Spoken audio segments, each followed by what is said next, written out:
I was sitting in seat 2A, first class, 37,000 feet above the Indian Ocean, when my phone lit up with the 67th missed call from my mother.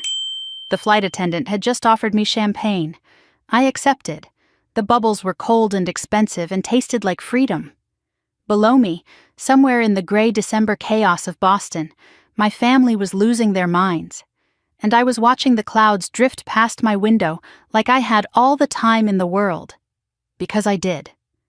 For the first time in 33 years, my time belonged to me. 6 weeks ago, I was the dutiful daughter, the reliable one, the one who never said no, never pushed back, never caused trouble. I was Nora Mitchell, the woman who showed up early and stayed late and never asked for anything in return. And somehow, that made me invisible. Now I was flying first class to the Maldives while my mother screamed into my voicemail at 6 a.m. on Christmas Day. How did I get here? How did the woman who spent her entire adult life saying yes finally learn to say no? Let me take you back to the phone call that changed everything, 6 weeks earlier, October 29th. The call came at 7:43 in the evening. I remember the exact time because I had just closed my laptop after a 14-hour workday. I was exhausted in that deep, bone-level way that made even blinking feel like effort. But it was the good kind of tired, the kind that comes from doing work that matters. I was a senior financial analyst at Wellington Capital, one of the top investment firms in Boston. I managed portfolios worth hundreds of millions of dollars.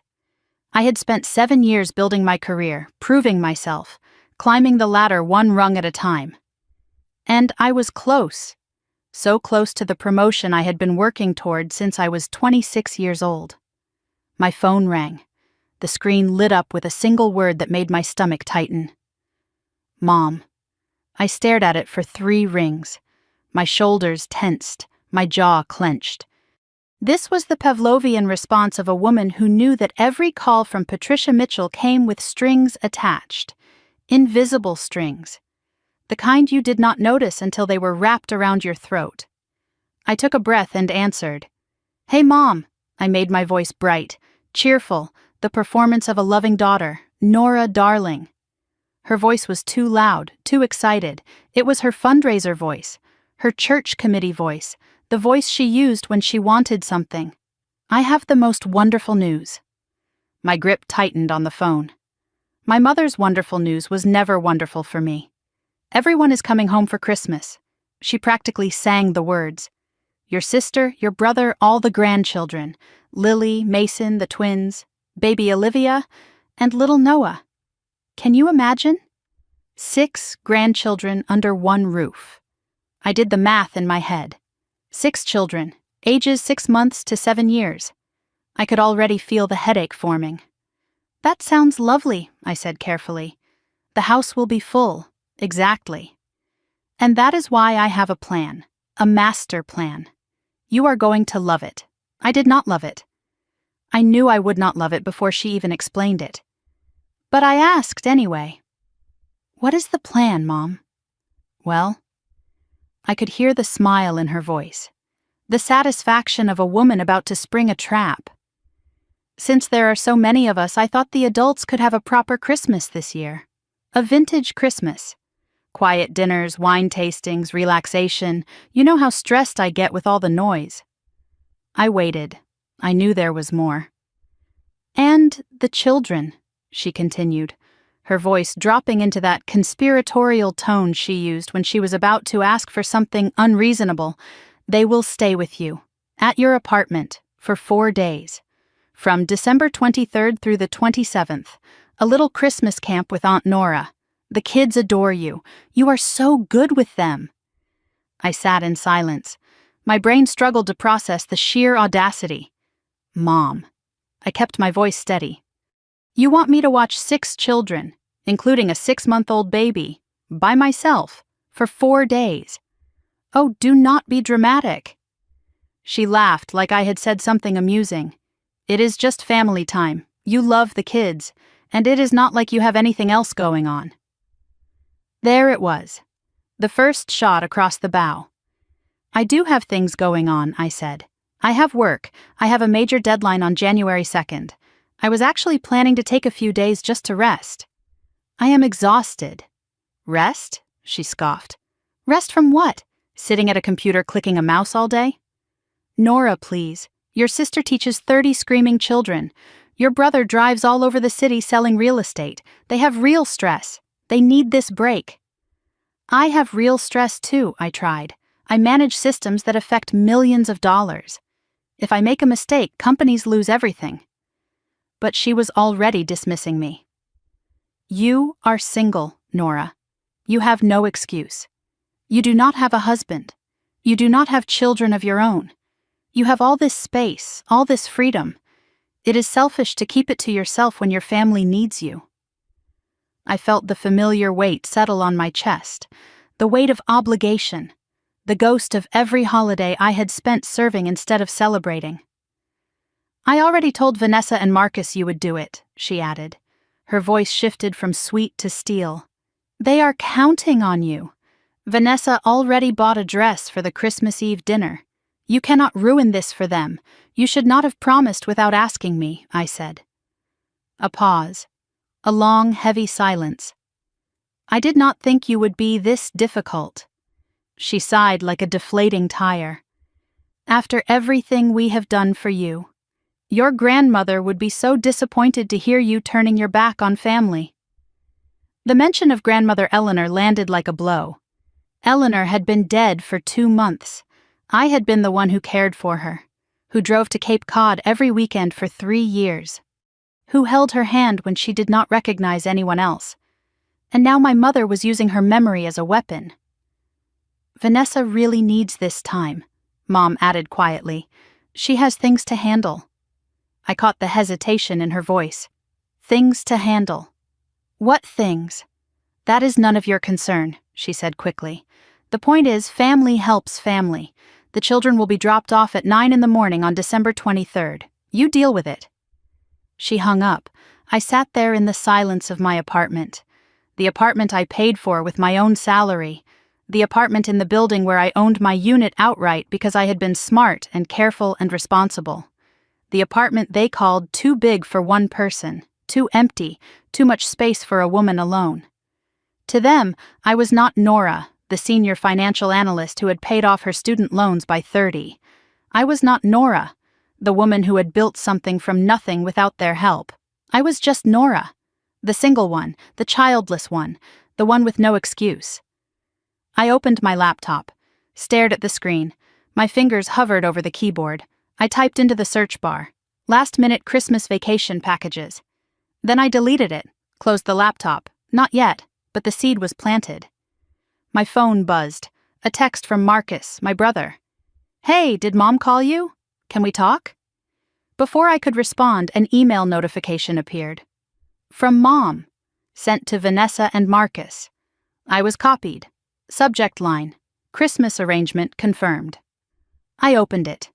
Nora has graciously offered to host all the grandchildren for the holiday week so we adults can finally have a peaceful Christmas. And there at the bottom, a postscript that made my blood freeze. Also, we need to discuss Grandmother Eleanor's beach house. I have found a buyer. I read those words 3 times. She was already selling the beach house, the home where I had spent every summer of my childhood, the place I had cared for Eleanor until her last breath. And she had not even asked me. That was when I realized. My mother was not just using me. She was erasing me. I read that email 17 times over the next 3 days. Each time, the words felt sharper, more deliberate, more cruel. Nora has graciously offered. I had not offered anything. I had not agreed to anything. My mother had simply decided what I would do and announced it to the family as fact. But it was the postscript that kept me awake at night. Grandmother Eleanor's beach house. I have found a buyer. The house was not hers to sell. The grief was not even cold yet. Eleanor had been gone for 2 months. 2 months, and Patricia was already calculating the profit. But what my mother did not know, what none of them knew, was that Grandmother Eleanor had made other plans. Let me tell you about my grandmother. Eleanor Rose Mitchell was the only person in my family who ever truly saw me. Not as a utility, Not as a convenience, as a person. When she was diagnosed with early-stage dementia 3 years ago, my mother's response was immediate and predictable. "She should go to a facility," Patricia said. "I cannot handle this." Vanessa had 4 children and no time. Marcus simply disappeared, the way he always did when responsibility called. So I stepped in. I drove 2 hours to Cape Cod every single weekend. I hired a part-time caregiver with my own money. I sat with Eleanor through the confusion and the fear and the forgetting. I held her hand on the days when she did not recognize anyone else. I was there. I was always there. There was one evening, about 6 months before she passed, when Eleanor had a moment of perfect clarity. We were sitting on the porch of the beach house, watching the sun sink into the ocean. The sky was painted in shades of orange and pink, and the air smelled like salt and summer even though it was almost autumn. She reached over and squeezed my hand. Her grip was stronger than I expected. "You are the only one who sees me as a person," she said. "Not a problem. Not a burden. A person." I did not know what to say. I just held her hand tighter. "Promise me something, Nora." Her voice was urgent. "Promise me you will stop letting them use you." I promised. But I did not know how to keep it. Not then. She was quiet for a moment, staring at the horizon. Then she added, almost to herself, "I have made arrangements. Your mother will not like them, but you will understand when the time comes." 3 days after my mother's email, I understood. A certified letter arrived at my apartment. The return address was Sullivan and Associates, Estate Law, Hyannis, Massachusetts. My hands trembled as I opened it. The letter was addressed to Ms. Nora Catherine Mitchell. Per the instructions of Eleanor Rose Mitchell, deceased, the letter began. I read it twice to make sure I understood. Eleanor had created a separate will, a secret one, created without Patricia's knowledge, and I was named as the sole beneficiary. The beach house at 47 Ocean View Drive, Cape Cod, was mine. A trust account containing $214,000 was mine. But there were conditions. The property could not be sold for 5 years. It had to be maintained as, in Eleanor's words, a place of peace and refuge. If I sold it within 5 years, ownership would revert to a marine conservation charity. I sat there stunned. Tears ran down my face. Not from sadness, from something else. Something I had not felt in a long time. I was seen. I was remembered. I was valued. Eleanor knew. She knew exactly what Patricia was capable of. And she had protected me anyway. Tucked inside the legal documents was a handwritten note, Eleanor's handwriting, shaky but unmistakable. "My dearest Nora," it began. "If you are reading this, I am gone, and if I know your mother, and I do because I raised her, she is already trying to sell the house. Do not let her. That house is yours. It was always meant to be yours. You were the only one who sat with me. The only one who did not see my illness as an inconvenience. Your mother will never change. She sees people as tools, not as souls. But you, my darling, you are different. Use this house as your sanctuary. Use the money to build a life that belongs to you. And when they come for what is yours, because they will, remember this. You do not owe them your peace. I love you. I always did. Even when I forgot your name, I never forgot your kindness. Grandmother Eleanor." I read the letter 3 times, then a 4th. I cried until I had nothing left. For the first time in my life, someone had given me permission to fight back, permission to protect myself, permission to say no. But my grandmother had underestimated one thing: how fast my mother would move. I called Attorney Sullivan the next morning to confirm everything. He verified it all. The will was ironclad, filed properly, legally airtight. Patricia had no claim. But then he hesitated. "Ms. Mitchell, I should tell you something," he said. "Your mother has called my office 4 times this week. She knows about the will? She knows now. She wanted to contest it. I informed her she has no legal standing. There was a pause. I could hear him choosing his words carefully. There is something else. Your mother contacted a real estate agency in Chatham.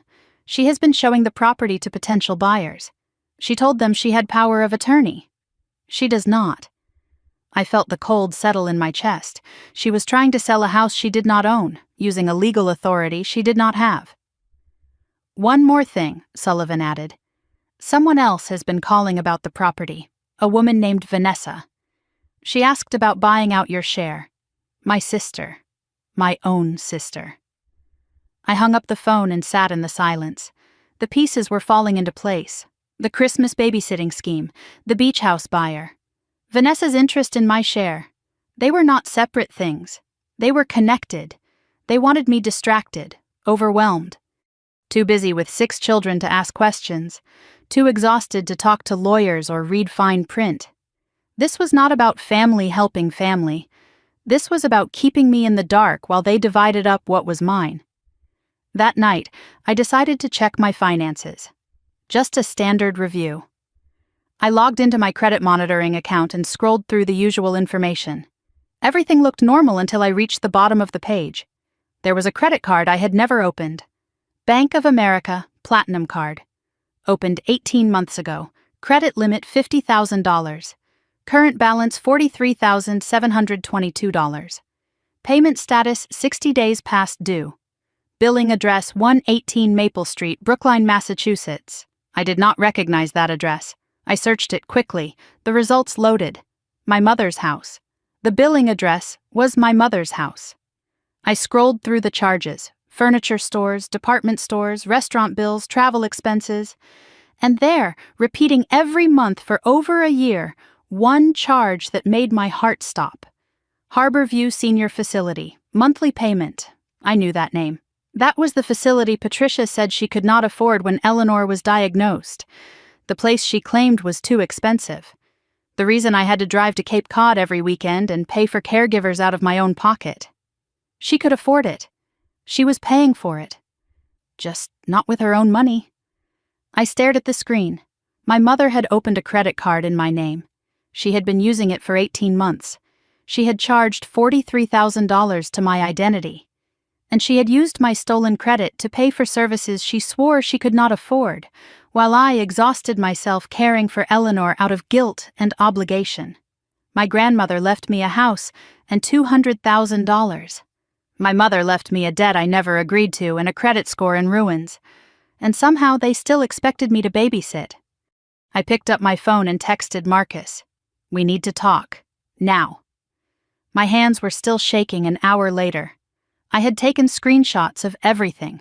The credit card statement, the billing address, the 18 months of charges I never authorized, the Harborview Senior Facility payments that proved my mother had been lying to me for years.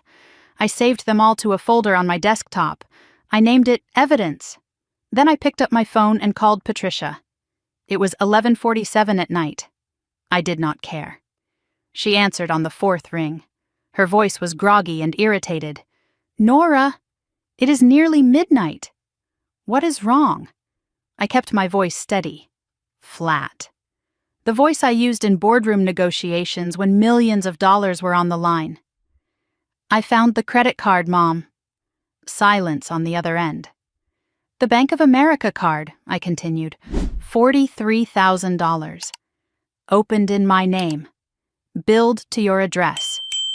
Still silence. You used my social security number. You have been charging things for 18 months. My credit score is destroyed. There was a long exhale on her end. Then her voice came back, casual and dismissive. Oh, that. Yes, that. Care to explain? Her tone shifted into something defensive, something rehearsed. It was an emergency, Nora. You know how expensive your grandmother's care was.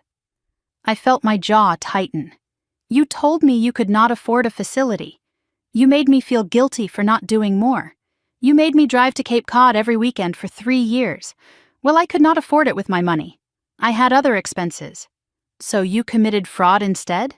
Her voice hardened. Do not be dramatic. It is a family matter. I will pay it back eventually. Eventually? My voice cracked despite my best efforts to stay calm. My credit is ruined. I am 60 days past due on a card I did not know existed. This could affect my job, Mom, my security clearance for client accounts. She dismissed me instantly. You are overreacting. Banks deal with this all the time. Just tell them it was a misunderstanding. A misunderstanding. She called identity theft a misunderstanding. I wanted to scream. I wanted to throw my phone against the wall. Instead, I took a breath. There is something else I need to discuss. The beach house. The pause that followed was different. Heavier. What about it? Grandmother left it to me. Not to the family. To me, specifically. I could hear her breathing change. How do you know about that? Her lawyer contacted me. The will is filed. It is legal. The house is mine. Her voice dropped an octave. That will can be contested, Nora. Your lawyer already told you it cannot be.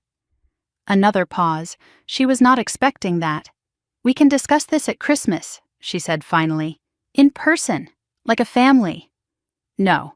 We are discussing it now, and we are discussing you paying off this credit card. I do not have that kind of money lying around. Then figure it out. Because if you do not, I am filing a fraud report with the police and the credit bureau. You would not. Try me. Her voice changed again. Wounded. Accusatory. The voice she used when she wanted to make someone feel guilty for holding her accountable. After everything I have done for you, you would send your own mother to prison? You committed a crime against me, Mom. You do not get to play victim. We will talk about this later. Her voice was ice now. And do not forget. The children are arriving December 23rd. That has not changed. She hung up. I stared at the phone in the darkness of my apartment. She had admitted to fraud, deflected all responsibility, and still expected me to babysit. The audacity was almost impressive. The next morning I called Bank of America at 8 o'clock sharp. I explained the situation calmly, clinically, the way I would present a financial analysis to a client. I provided documentation showing I had never applied for the card, never signed anything, never received a single statement. The fraud department opened an investigation immediately. Do you want to file a police report? The representative asked. That would strengthen your case significantly. I hesitated. Filing a police report meant formally accusing my mother of identity theft. A felony charge. I was not ready for that. Not yet. Can I have a few days to decide? Of course, but I should mention something. Someone called yesterday asking about this account. They claimed to be you. They wanted to increase the credit limit. My blood went cold. Someone was impersonating me. Someone was still trying to dig the hole deeper. We will freeze the account pending investigation, the representative continued, and we will notify the credit bureaus. I hung up and sat at my kitchen table processing. My mother was not just a thief. She was still actively trying to steal more, and she was doing it under my name. That afternoon, I went to work. I tried to focus on the quarterly reports, tried to lose myself in numbers and projections, but my mind kept drifting to credit scores, to beach houses, to a mother who saw her children as resources to be exploited. My phone buzzed. An internal call. Daniel Chen wanted to see me. Daniel was senior vice president, my boss's boss, the man who would ultimately decide whether I got the promotion I had been working toward for 7 years. I walked to his corner office with my heart pounding. Nora. He gestured for me to sit. I wanted to congratulate you. The Henderson portfolio analysis was exceptional. The clients were impressed. Thank you. I kept my voice steady even as relief flooded through me. He leaned forward. There is something else. You are on the short list for director. My heart jumped. This was it. This was everything. The decision will be finalized in early January, he continued, right after the holiday break. But there is a condition. We need the Whitfield Foundation year-end report completed by January 2nd. It is a complex analysis. Normally a team project. But I want you to lead it solo. I understood immediately. This was my audition, my final test. If you nail this, the promotion is yours. I will deliver it, I said. You have my word. He nodded. I trust you, Nora. You have earned that. He paused. One more thing. There was some unusual activity on your background check renewal. HR flagged it. Probably nothing, but worth mentioning. My stomach dropped. The credit card, the late payments. It was already showing up. I thanked Daniel and walked back to my desk, my mind racing. The Whitfield report would require at least 60 hours of focused work. That meant working through the holidays. That meant I absolutely could not babysit 6 children for 4 days. That evening, my mother called again. Her voice was softer this time, warmer. I recognized the tactic immediately. Darling, I have been thinking about our conversation last night. I may have been reactive. It has been stressful since Mother passed. Are you apologizing? I am saying we should move forward. Together, as a family. She said nothing about repaying the debt. Nothing about acknowledging what she had done. Now about Christmas, she continued, as if the previous night had not happened. I have already told the little ones that Aunt Nora is hosting them. They are so excited. I never agreed to that. But you will. Because that is who you are, Nora. The reliable one. The one who puts family first. I have a critical work deadline, Mom. I cannot do it. Her voice sharpened. You are choosing work over family? Over your nieces and nephews? I am choosing my career. The career you said is not real. Do not twist my words. She paused. Vanessa really needs this break. She is going through something. As her sister, you should want to help. What is she going through? That is her business to share. The point is, family supports family. She hung up again. I sat in the silence of my apartment staring at my phone. Then 2 messages arrived almost simultaneously. The first was from Vanessa. Hey, Nora, quick question. What is your home Wi-Fi password? Asking for when we drop off the kids. I stared at it. Vanessa had been to my apartment twice in 5 years. Why would she need my Wi-Fi password weeks in advance? The second message was a voicemail from Marcus. Hey, it is me. Listen, I wanted to talk to you about something. Actually, never mind. I will call you tomorrow. Just be careful, okay? There is stuff you do not know. There is stuff you do not know. From the brother who never got involved in anything, the brother who always stayed neutral, the brother who was now warning me. The next morning, I arrived at work early. I was determined to focus, to push the family chaos out of my mind and concentrate on what I could control. I opened my email. Standard morning routine, meeting invites, client updates. One message stood out. From the HR department? Subject line, inquiry regarding your employment. My heart stopped. Ms. Mitchell, the email began. We received a phone call yesterday from an individual claiming to be concerned about your mental health and stability. The caller suggested you may be experiencing a personal crisis that could affect your professional performance. Per company policy, we are required to document such inquiries. Please contact HR at your earliest convenience to discuss.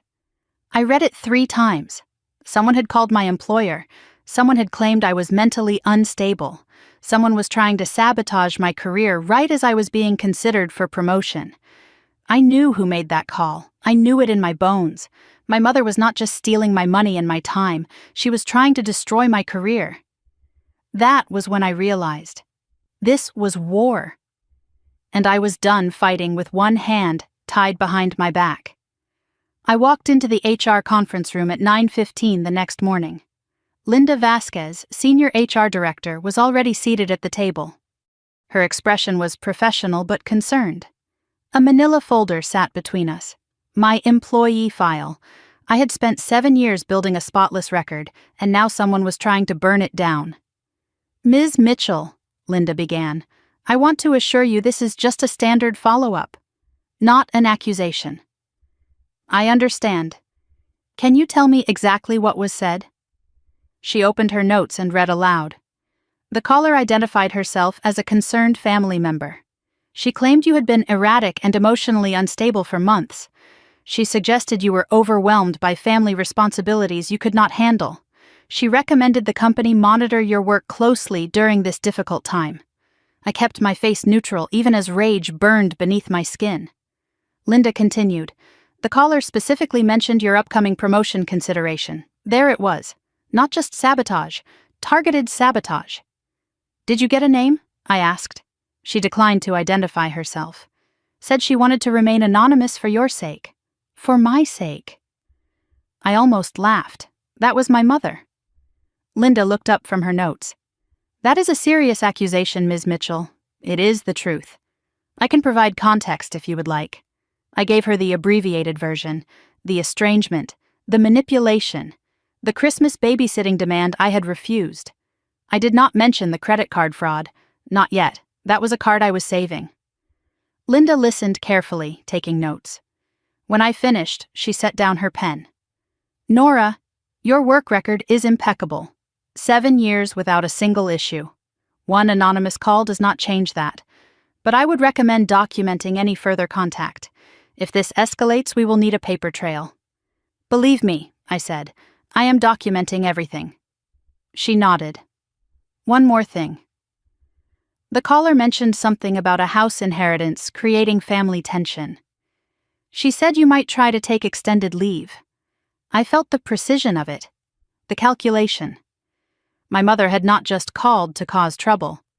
She had planted specific seeds, emotionally unstable, cannot handle responsibilities, might take extended leave, mentioned the inheritance. She was constructing a narrative, a version of events where I was the problem, the difficult one, the crazy one. If I pushed back on babysitting, they could say I was unstable. If I fought for the beach house, they could say the inheritance made me greedy. If I filed fraud charges, they could say I was attacking my own mother during a mental breakdown. Patricia was building a case before I could build mine. I returned to my desk and tried to focus on the Whitfield report, but my mind kept circling back to Vanessa, the Wi-Fi password request, Patricia's hints about something she was going through. There was a piece missing. That afternoon, I made a decision that felt wrong but necessary. I logged into the family iCloud account, the one Patricia had set up years ago for sharing photos. I technically still had access, though I never used it. Vanessa had never changed her privacy settings. Her shared calendar was visible. I scrolled through December and felt the floor drop out from under me. December 23rd, drop kids at ends, 9 a.m., December 24th, appointment, Graham and Associates, 2 p.m., December 26th, follow-up call, G&A, December 27th, pick up kids. I searched Graham and Associates. The results loaded instantly, family law firm in Newton, Massachusetts, specializing in divorce, custody, and asset protection. 5-star reviews from women navigating difficult separations. Vanessa was not going on a wine tour. She was not relaxing with the adults. She was meeting with a divorce lawyer, multiple times, over 4 days, and she needed me to babysit so she could do it without her husband knowing. I scrolled back further in her calendar. 3 weeks ago. Consult with Realtor. CC Property Options. CC Cape Cod. My sister was not just interested in my share of the beach house. She was already meeting with realtors about it. I sat with this information, trying to piece it together. Vanessa was planning to divorce Greg. She needed money for lawyers and a fresh start. She was counting on the beach house inheritance. And when she discovered Eleanor left everything to me, she panicked. The Christmas babysitting was never about family bonding. It was a cover story. I was supposed to be Vanessa's alibi while she secretly dismantled her marriage. My phone rang. Unknown number. I answered cautiously. "Is this Nora Mitchell?" The voice was female, older, unfamiliar. Eleanor's granddaughter? Who is this? "My name is Ruth Callahan. I was your grandmother's neighbor on Cape Cod for 32 years. The name clicked into place. Mrs. Callahan, the woman who brought Eleanor soup every week, who sat with her on the porch when I could not be there. "I have something I think you should know," Ruth said, "about your mother's visits to the house." I felt my pulse quicken. My mother barely visited. She said it was too far. Ruth laughed sadly. "Honey, your mother was at that house every other week for the past 6 months. She brought people with her, showed them around, a woman with a clipboard, a man in a suit, realtors. She was showing the house to buyers while Eleanor was still alive. "There is one more thing," Ruth continued. "The last time I saw Patricia there, about 3 weeks ago, she had your sister with her, Vanessa. They were measuring the rooms." I thanked Ruth and hung up. Measuring the rooms. They were already dividing up the property, already calculating square footage and market value, while Eleanor was still warm in her grave. That evening, I accessed the family email chain, an old account Patricia had created for family coordination. I never checked it anymore. But I had a feeling. I searched for beach house in Cape Cod. A thread from 2 months ago appeared. Patricia to Vanessa and Marcus. Subject line, mother's property, next steps. I opened it. "The appraiser values the property at $1.2 million, Patricia had written. "Once probate clears, we split 3 ways. Nora does not need to be involved. She will just complicate things with her questions." Vanessa had replied immediately. "Agreed. Greg does not know about any of this. I need my share for legal expenses. Can we accelerate?" And Marcus? His response was short. "I am not comfortable with this." Patricia's reply to him was sharp. "Then stay out of it and let us handle things." The last email in the thread was from Patricia, sent just 1 week ago. "Nora is becoming a problem. I am handling it. Do not worry, I am handling it." That was the HR call, the sabotage, the systematic destruction of my credibility. And she had put it in writing. At 9:47 that night, I sat in a quiet corner of a cafe in Cambridge, away from family territory. Marcus walked in looking exhausted, dark circles under his eyes, shoulders tense. He sat across from me and did not waste time. "Thanks for meeting me. I know things are complicated. You said there is stuff I do not know. So tell me." He took a deep breath. "I have been a coward, Nora. I saw things and I did not say anything. I did not want to get involved." "Get involved in what?" He told me everything. He knew about the credit card months ago. Patricia had asked him to help manage Eleanor's expenses. He refused. She went behind his back. She told him she would figure it out. He did not know she meant identity theft. He also knew about the plan to sell the beach house. "Vanessa and Mom have been working together," he said. "They assumed the will would be split normally. When they found out grandmother left everything to you, they panicked." "Why are you telling me now?" He looked at the table. "Because they asked me to spy on you. Mom called yesterday. She wanted me to check on you, report back what you were planning. She said you were having a breakdown, that you needed family intervention." His voice dropped. "But I saw that email, Nora, the one she sent to your HR. She CC'd the wrong account. She meant to send it only to Vanessa." "I saw it." He slid his phone across the table. On the screen was a forwarded email. Patricia to Vanessa, accidentally copied to Marcus. Subject line, handling Nora. "I called her company today," the email read. "Planted seeds about her mental state. If she tries to fight us on the house, we can point to her erratic behavior. The Christmas babysitting is critical. If she agrees, she looks stable. If she refuses, she looks selfish and confirms our narrative. Either way, we win. The credit card issue is manageable. She will not go to police. She is too afraid of confrontation."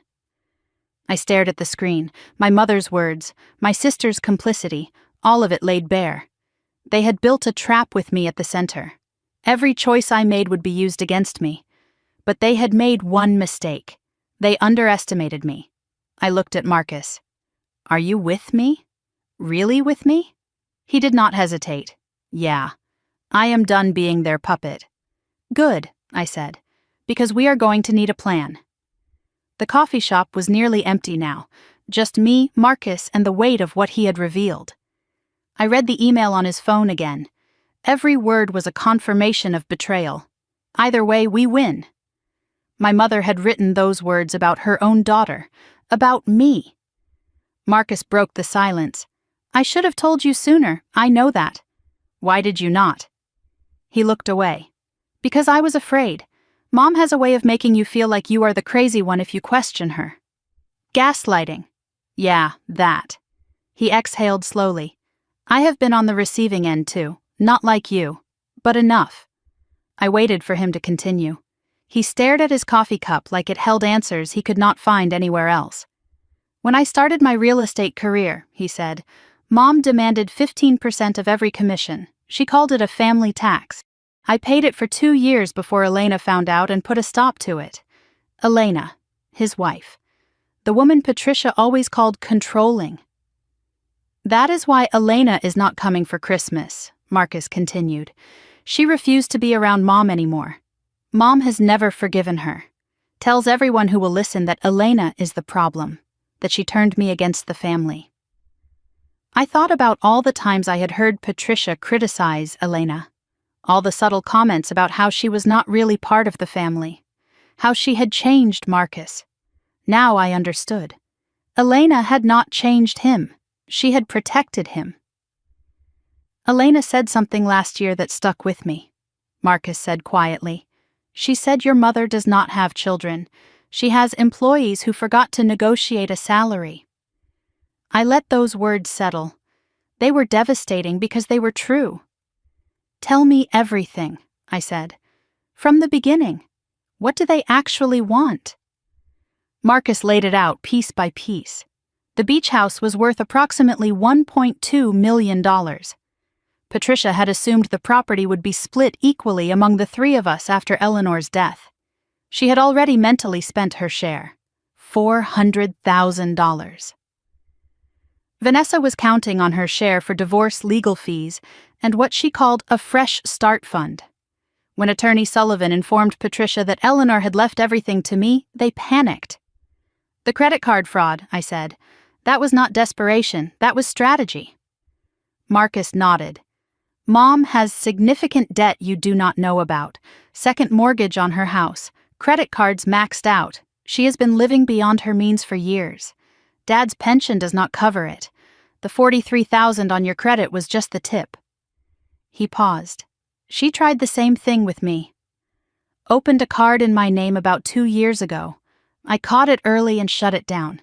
She tried with Vanessa too, but Vanessa was already in financial trouble. No credit left to steal. So I was the only one with good credit. The only one she could exploit long term. Exactly. He met my eyes. You were her golden goose. I processed this. My mother had systematically targeted me because I was the responsible one. Because I had built something. Because I had something worth taking. There is something else, Marcus said. About Dad's pension. Mom told everyone it barely covers expenses. But I saw a bank statement once. The pension is double what she claims.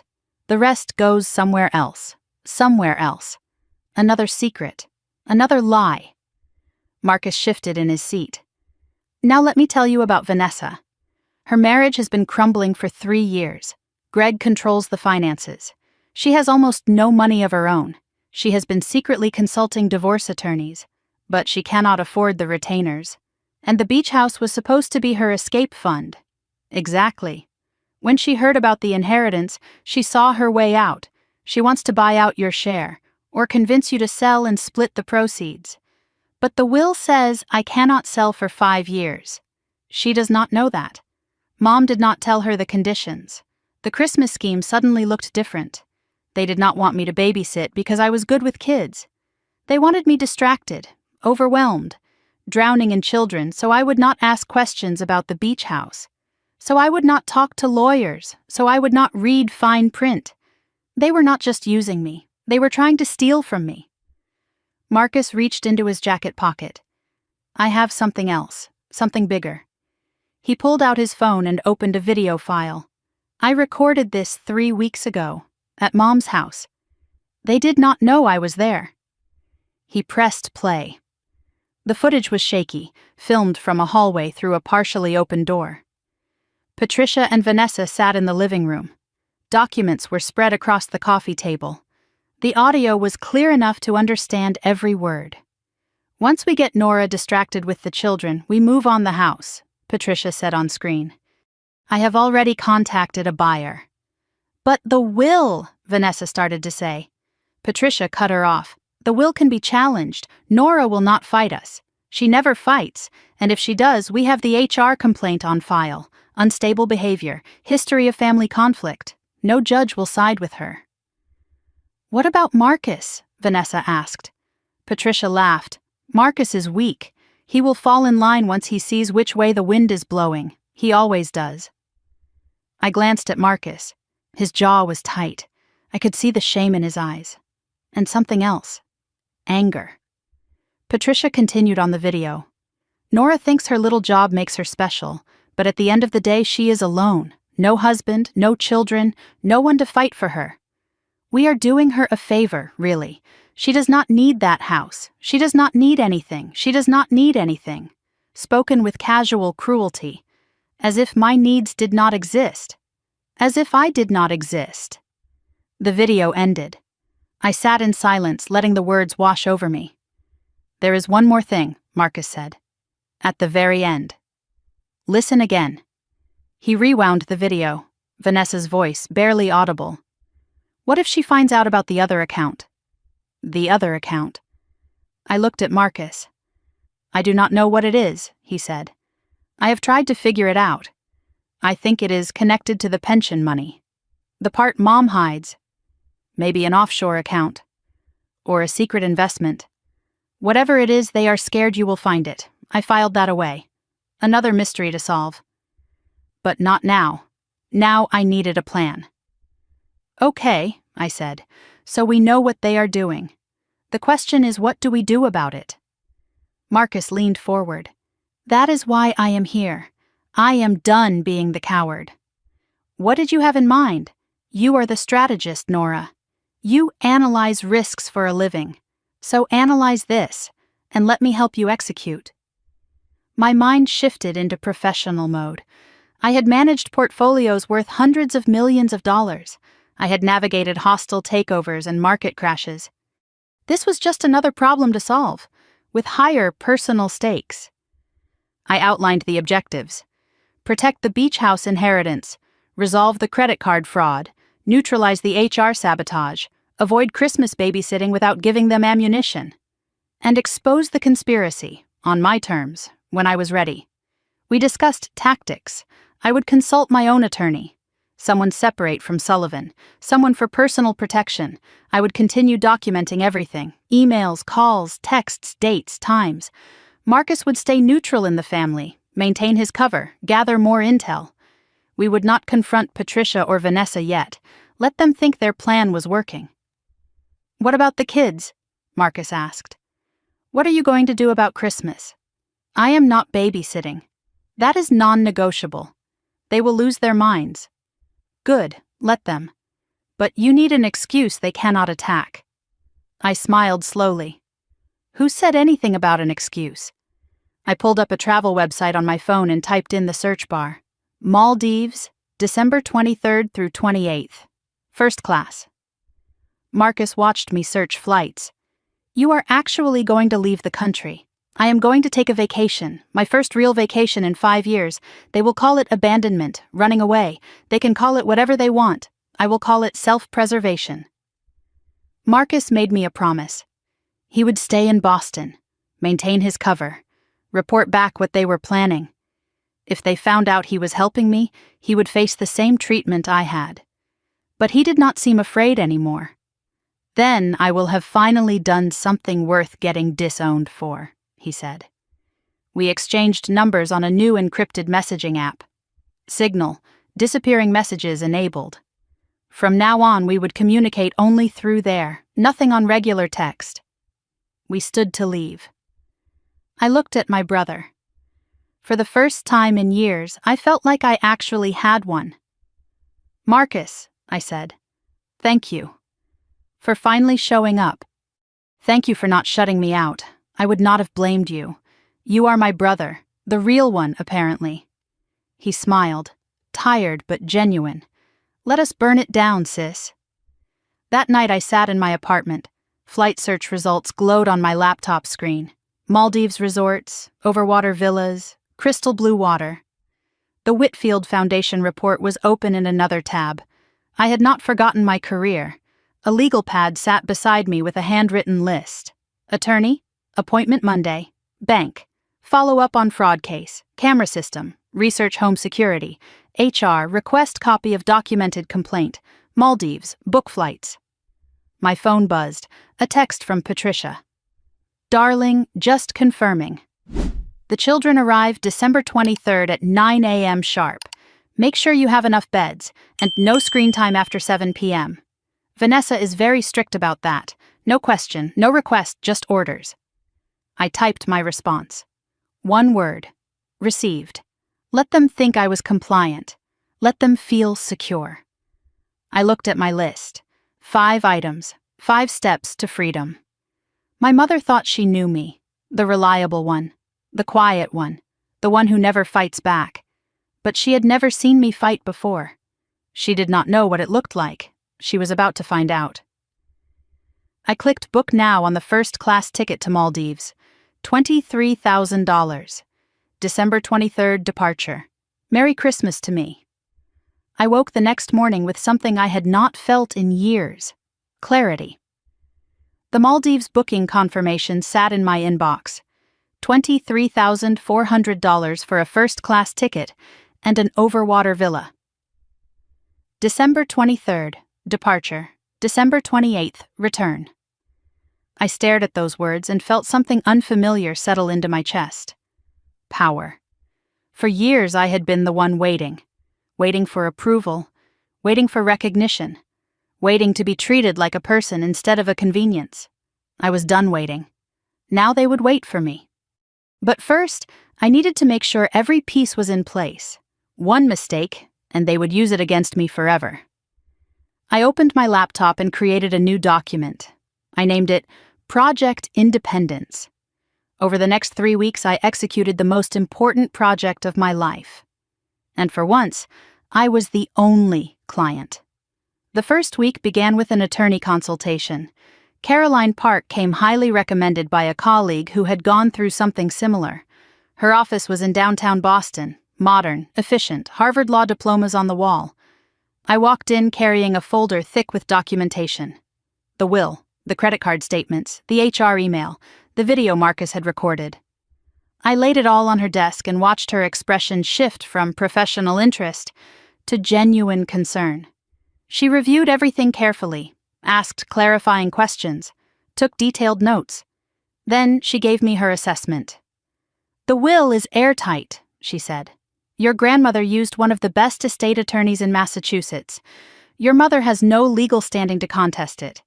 And the credit card fraud? Identity theft, a felony. You can press charges any time within the statute of limitations. The HR sabotage? Harder to prove legally, but document everything. It establishes a pattern of harassment." She picked up her phone and watched Marcus's video. Her eyebrows rose. "This is admissible as evidence if it comes to civil court. It shows premeditation and conspiracy." I asked her what she recommended. "You have options, Nora. You can go nuclear, press charges, file civil suits, expose everything publicly.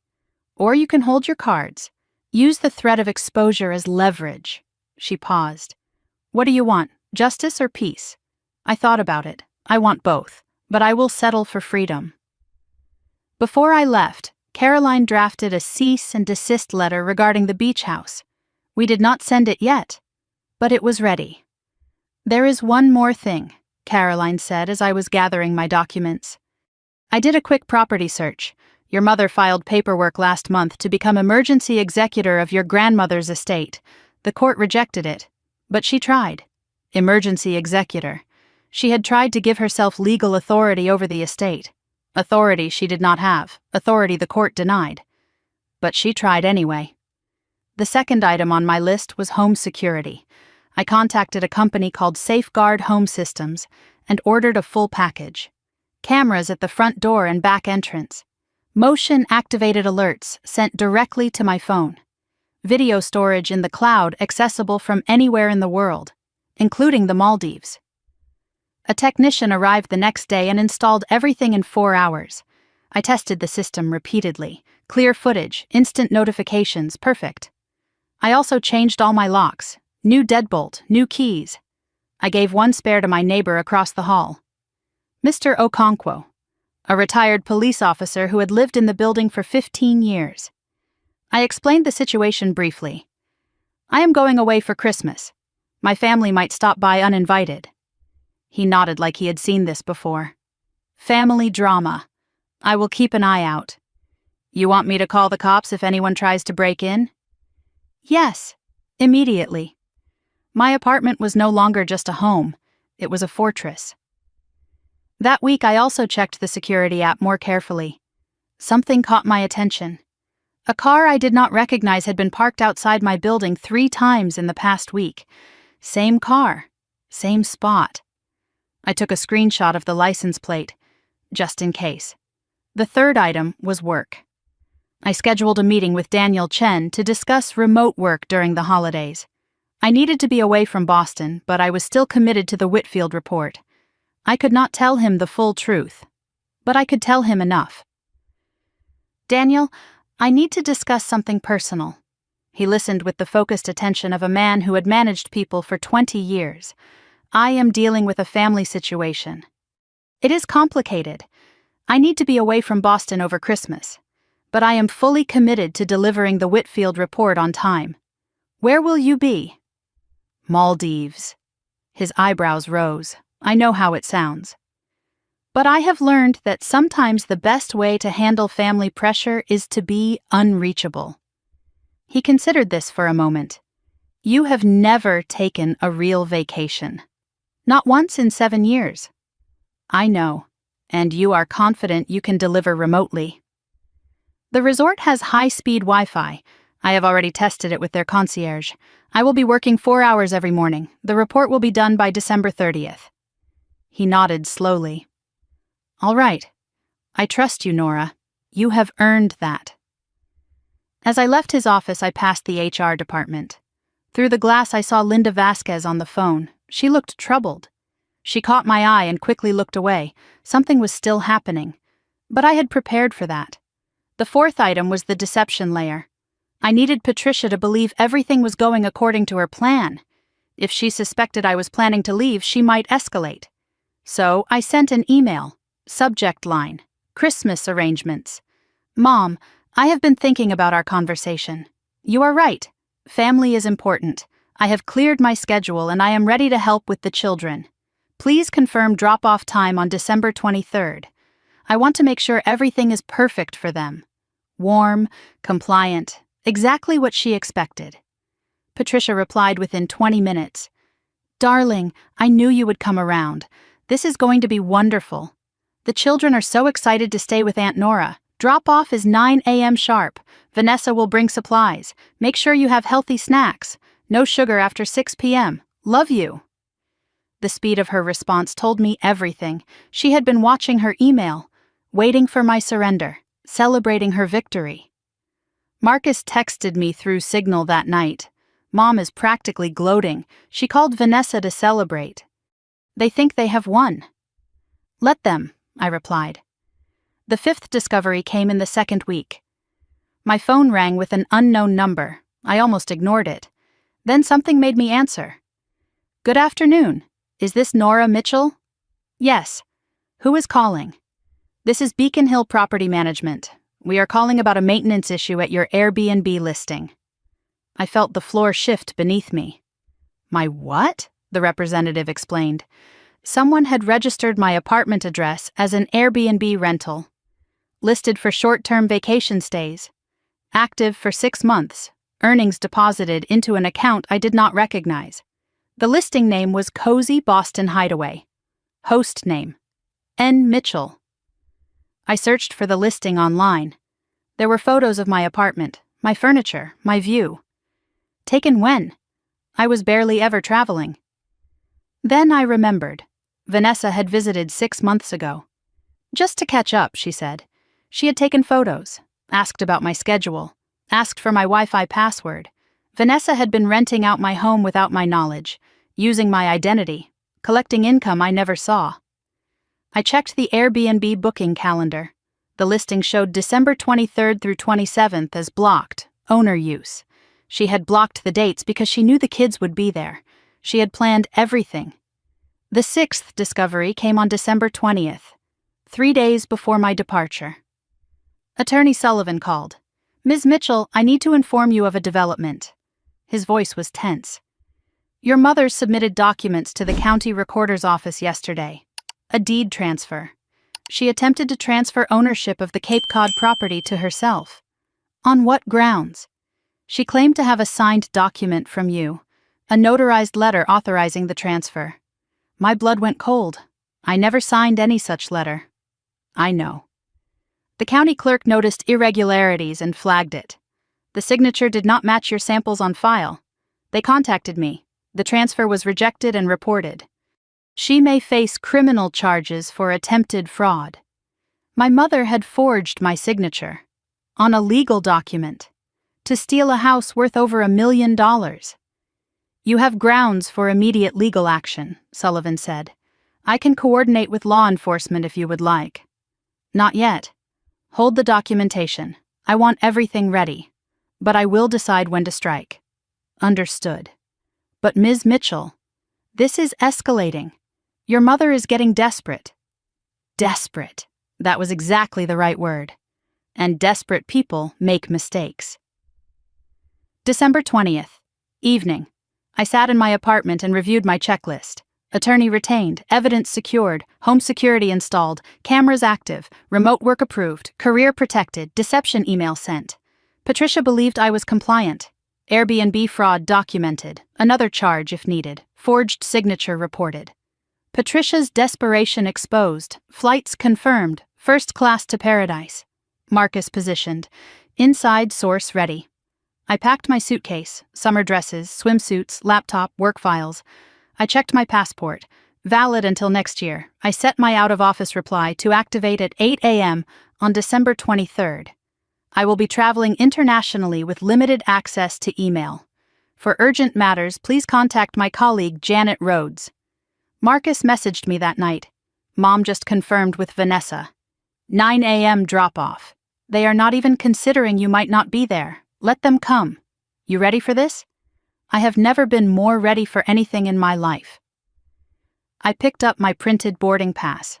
First class. Boston to Mail. Departing 6:15 a.m., December 23rd. $23,000 for a seat on an airplane. Some people would call it excessive, irresponsible, selfish. But those people had never spent 33 years being the family's silent workhorse.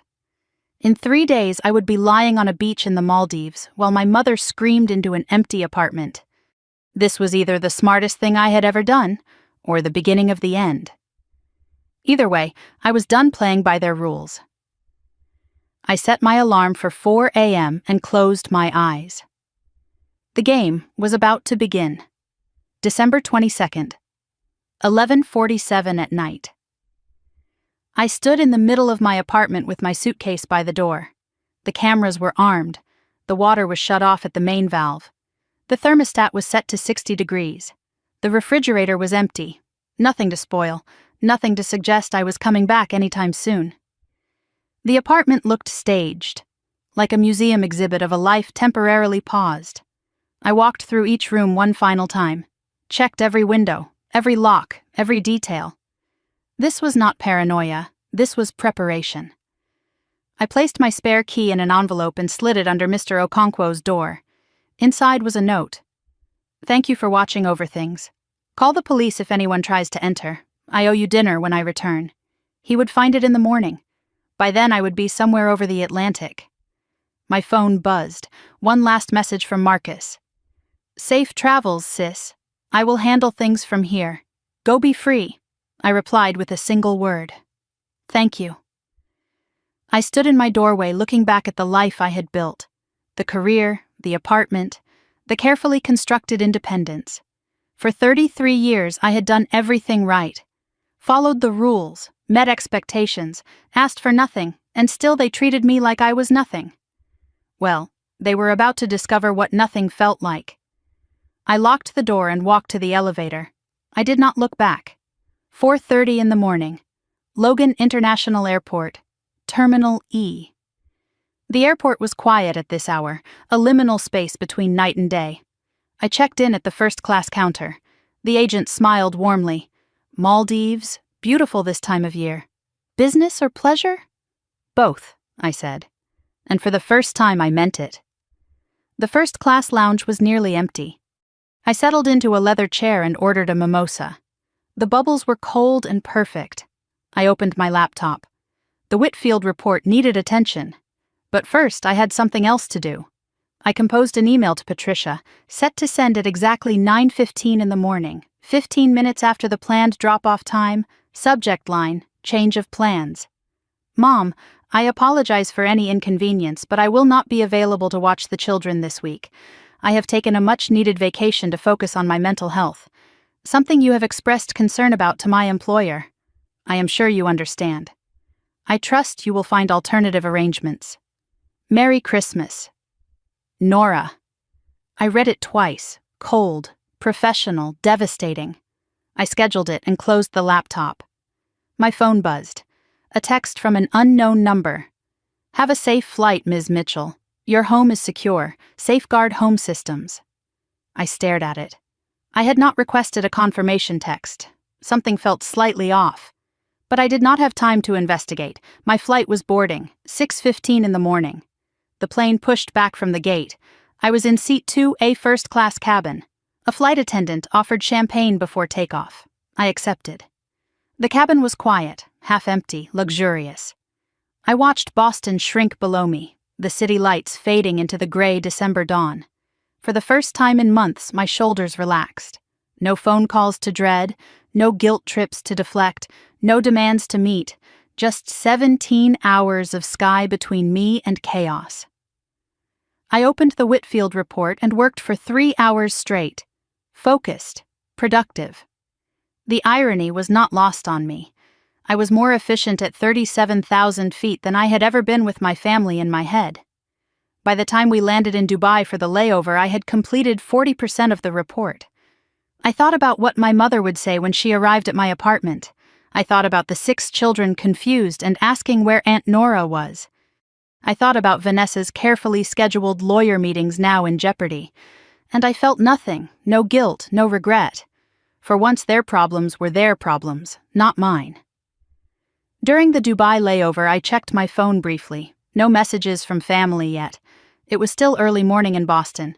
But there was an alert from my security app. Motion detected at front door. 6:47 a.m. Someone was already there, 3 hours early, 9 o'clock in the morning. Boston time. Patricia's SUV pulled up to my building at 8:52. Vanessa's minivan followed, packed with children and overnight bags. 6 kids. Lily was 7, Mason was 6. The twins Emma and Ethan were 4. Baby Olivia was 6 months. Noah was 2. Patricia led the procession to my door. She had a key code ready, but the code did not work. I had changed it. She knocked. No answer. Knocked harder. Nothing. Vanessa peered through the window. The apartment was dark. Still. Empty. Maybe she is in the shower, Vanessa offered. Patricia called my phone. It went straight to voicemail. The voicemails began. I listened to them later, all of them. The progression was almost musical. Voicemail 1, 9:03 a.m. Confused but still hopeful. Nora, darling, we are here. The children are so excited. Your door seems to be locked. Call me back as soon as you get this. We are waiting in the hallway. Voicemail 2, 9:17 a.m. Annoyed. Nora, this is not funny. Where are you? The babies are getting fussy. We have a schedule to keep. Call me immediately. Voicemail 3, 9:34 a.m. Angry. I do not know what kind of game you are playing, but this is completely unacceptable. Your sister has important appointments. You made a commitment. Answer your phone. Voicemail 4, 9:51 a.m. Desperate.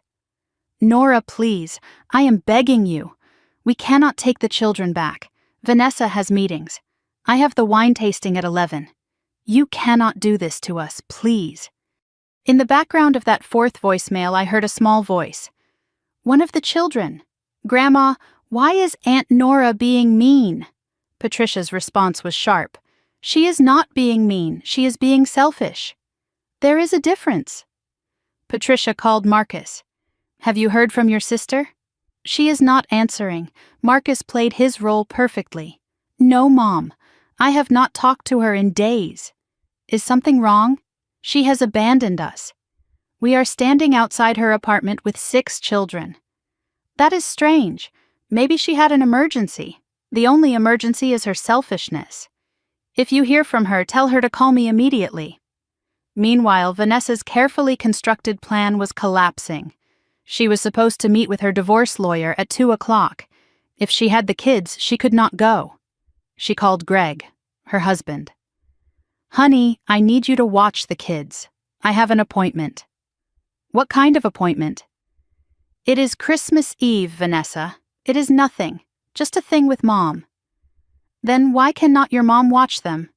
Vanessa had no answer. Marcus texted me through Signal. "Vanessa just called Greg. He is asking questions. She is starting to panic. Also, Mom tried to call the building manager to let her into your apartment. He refused without proof of emergency."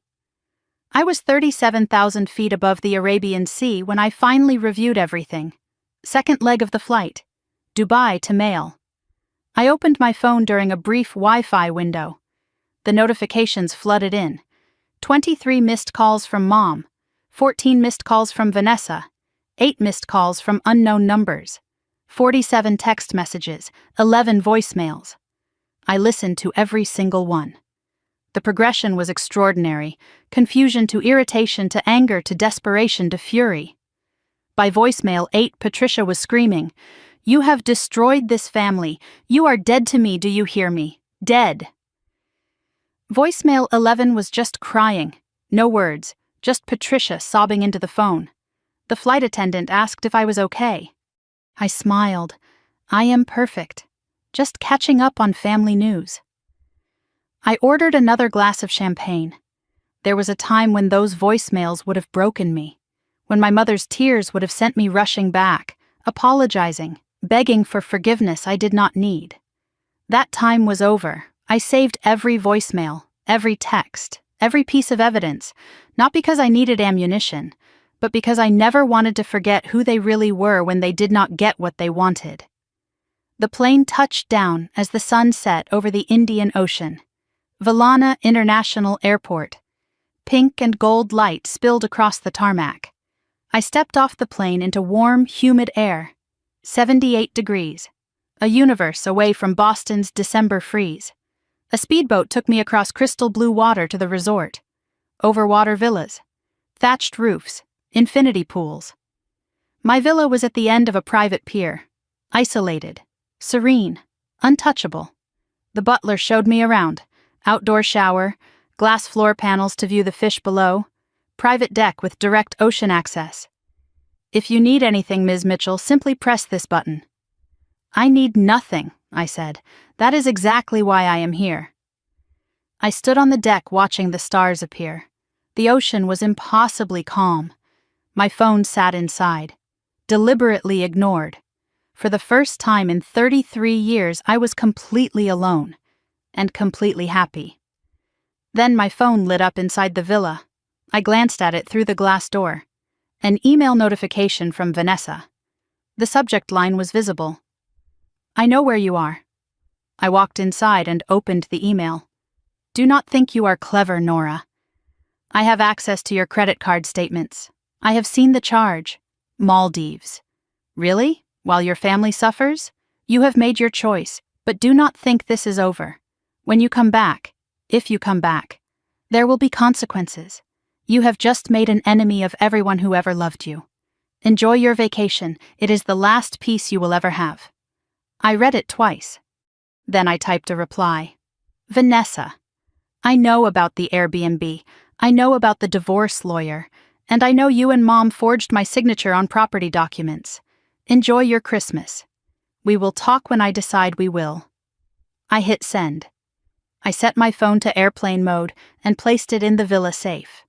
Then I walked back to the deck, poured myself a glass of wine, watched the moonlight dance across the water. Behind me, somewhere in Boston, my mother was screaming. My sister was scrambling. My family was imploding. And I was finally, beautifully free. The war was not over, but I had won the first battle. Tomorrow, the real chaos would begin. December 24th, Christmas Eve. I woke to the sound of waves lapping beneath my villa. Sunlight filtered through sheer curtains, casting golden patterns on the white sheets. For a moment I forgot where I was. Then I remembered. And I smiled. No alarm, no obligations, no one expecting anything from me. I made coffee using the French press the resort provided, Ethiopian blend, rich and smooth. I stepped onto my private deck wearing a silk robe and watched the ocean stretch endlessly before me. Turquoise fading to deep blue at the horizon. A reef shark glided past beneath the glass floor panels. I watched it without fear. This was what peace felt like. I tried to remember the last time I woke up without dread, without a mental checklist of everyone else's needs running through my head. I could not, because it had never happened. Not in 33 years. Until now. I retrieved my phone from the villa safe. Airplane mode was still on. I hesitated, then turned it off. The notifications exploded. 67 missed calls, 94 text messages, 19 voicemails. I set the phone face down on the table. Later, they could wait. They had always made me wait. Now it was their turn. Among the notifications, one stood out. A text from an unknown number. This is the Boston Police Department. Please call us at your earliest convenience regarding a welfare check request. Case number 47821. I stared at that message. Then I dialed the number. A dispatcher answered and transferred me to an officer. His name was Rodriguez. Ms. Mitchell, thank you for calling back. We received a report yesterday afternoon that you were missing. Missing? Yes, ma'am. A Patricia Mitchell filed the report. She claimed you had disappeared under suspicious circumstances and that she was concerned for your safety. I kept my voice level. I see. And what exactly did she tell you? She said you had a history of mental health issues, that you had been acting erratically, that she feared you might harm yourself. I almost laughed. Instead, I kept my composure.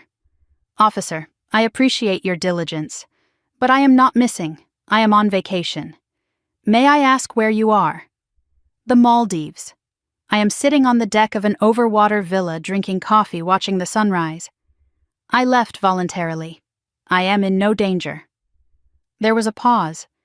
Your mother was quite insistent.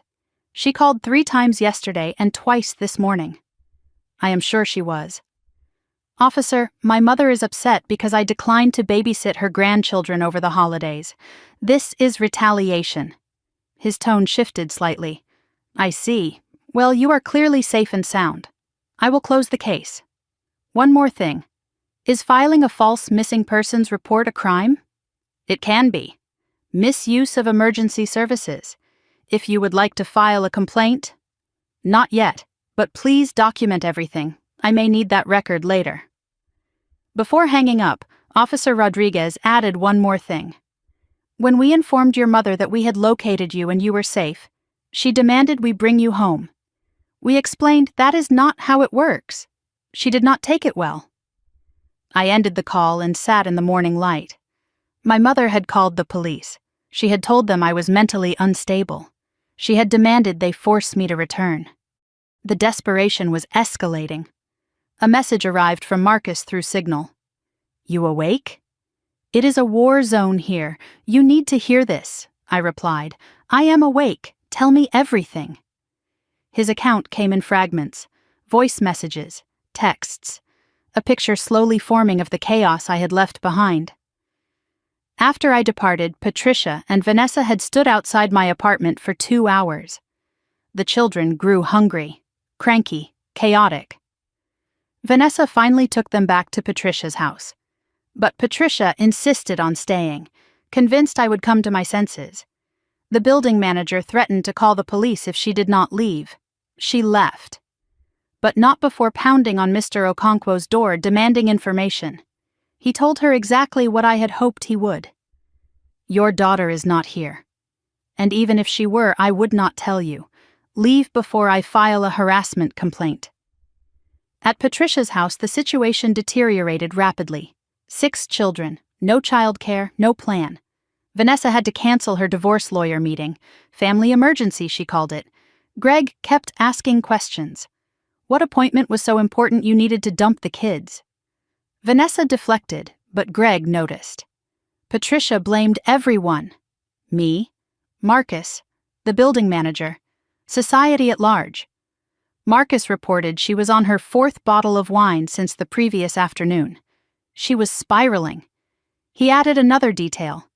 Vanessa went through your mail. She convinced the building manager she was authorized.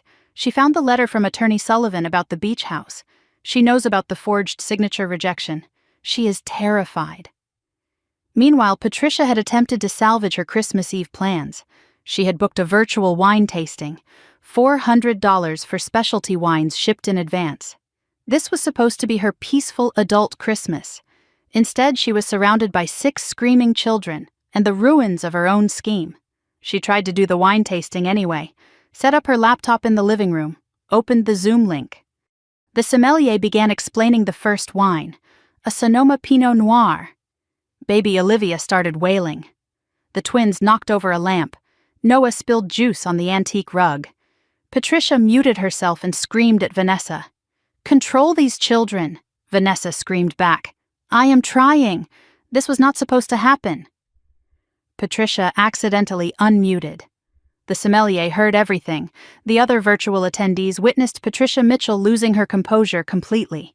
She slammed the laptop shut. 12 minutes. That was how long her $400 wine tasting lasted. I read this update while floating in my villa's private infinity pool. The absurdity was almost poetic. The woman who insisted on a peaceful adult Christmas was now drowning in the chaos she had orchestrated. At 2:17 in the afternoon, Boston time, my phone rang. "Vanessa," I answered. Curious what she would say. "Nora, finally. Where the hell are you? Somewhere warm. What do you want, Vanessa?" "I want to know why you did this, why you abandoned your family on Christmas." "I did not abandon anyone. I took a vacation. You assumed I would comply." "That was your mistake." Silence. "We needed you, Nora." "No, you needed a babysitter. There is a difference." She tried a different approach. Her voice softened. "Look, I know things have been tense, but we can fix this. Just come home. We will work it out. I am not coming home. Not until I am ready." "What do you want?" "An apology? Fine. I am sorry." "Okay, I am sorry we expected too much. That is not an apology. That is a complaint disguised as an apology." Her composure cracked. "You do not understand what is at stake for me. I have meetings, important meetings. My entire future depends on—" She stopped herself. "Depends on what? Your divorce lawyer appointments?" Dead silence. "How do you know about that?" "I know about everything, Vanessa. The lawyer, the Airbnb you set up in my name, the beach house measurements, all of it. That is... Save it. I am not your enemy, Vanessa. But I am not your doormat either. You want to divorce Greg? Do it honestly. Do not use me as your cover story." Her voice dropped to a whisper. "Greg is listening. He has been suspicious all week. If he finds out about the lawyer, he will drain the accounts before I can act. Nora, please, I am begging you, just do not tell him." I said nothing. She hung up. That afternoon, Patricia launched her counterattack on social media. A Facebook post designed for maximum sympathy.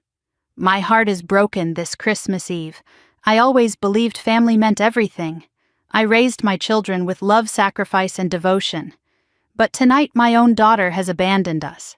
She left her nieces and nephews crying at her door while she flew to some tropical resort. No explanation, no apology, just cruelty. I do not understand what I did to deserve this. Please pray for our family during this difficult time. #heartbroken-mother. #family first. #Christmas alone." The comments rolled in. Sympathy, support, prayers. But not everyone was convinced. Cousin Deborah posted a response. "Wait, is this the same Nora who drove to Cape Cod every weekend for 3 years to take care of Grandma Eleanor? The Nora who took care of everyone else's kids at every family gathering?" Maybe there is more to this story. Patricia deleted the comment. Deborah reposted it. Interesting that you deleted my comment, Patricia. What are you hiding? Marcus sent me screenshots. It is getting spicy. Cousin Deborah is not backing down. She just posted the photo of you at Grandma's bedside from 3 years ago. People are starting to ask questions.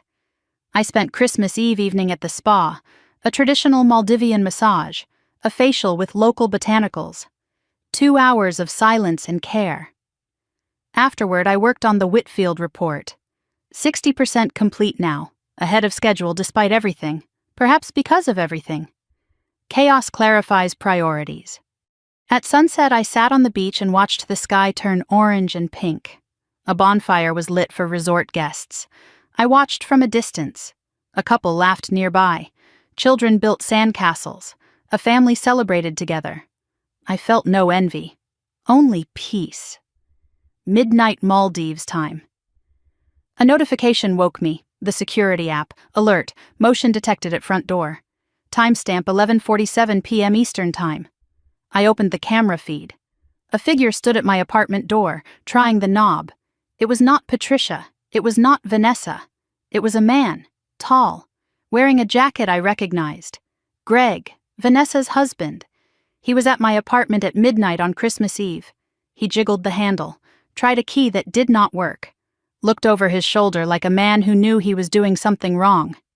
Then he pulled out his phone and made a call. The camera had no audio, but I could read his lips. She is not here. The apartment is empty. We need to talk. Greg was not just suspicious anymore. He was investigating, and somehow my apartment had become part of his search. The chaos I had escaped was evolving into something I had not anticipated. I saved the footage. Then I texted Marcus. We have a new problem. December 25th, Christmas Day. I woke slowly. Naturally. No alarm, no urgency. The ocean was glass still, reflecting the pale morning sky like a mirror. I lay in bed for 20 minutes, just breathing, listening to the silence. This was the first Christmas in my adult life where no one needed anything from me. The resort delivered breakfast to my villa, tropical fruit, fresh pastries, Maldivian honey.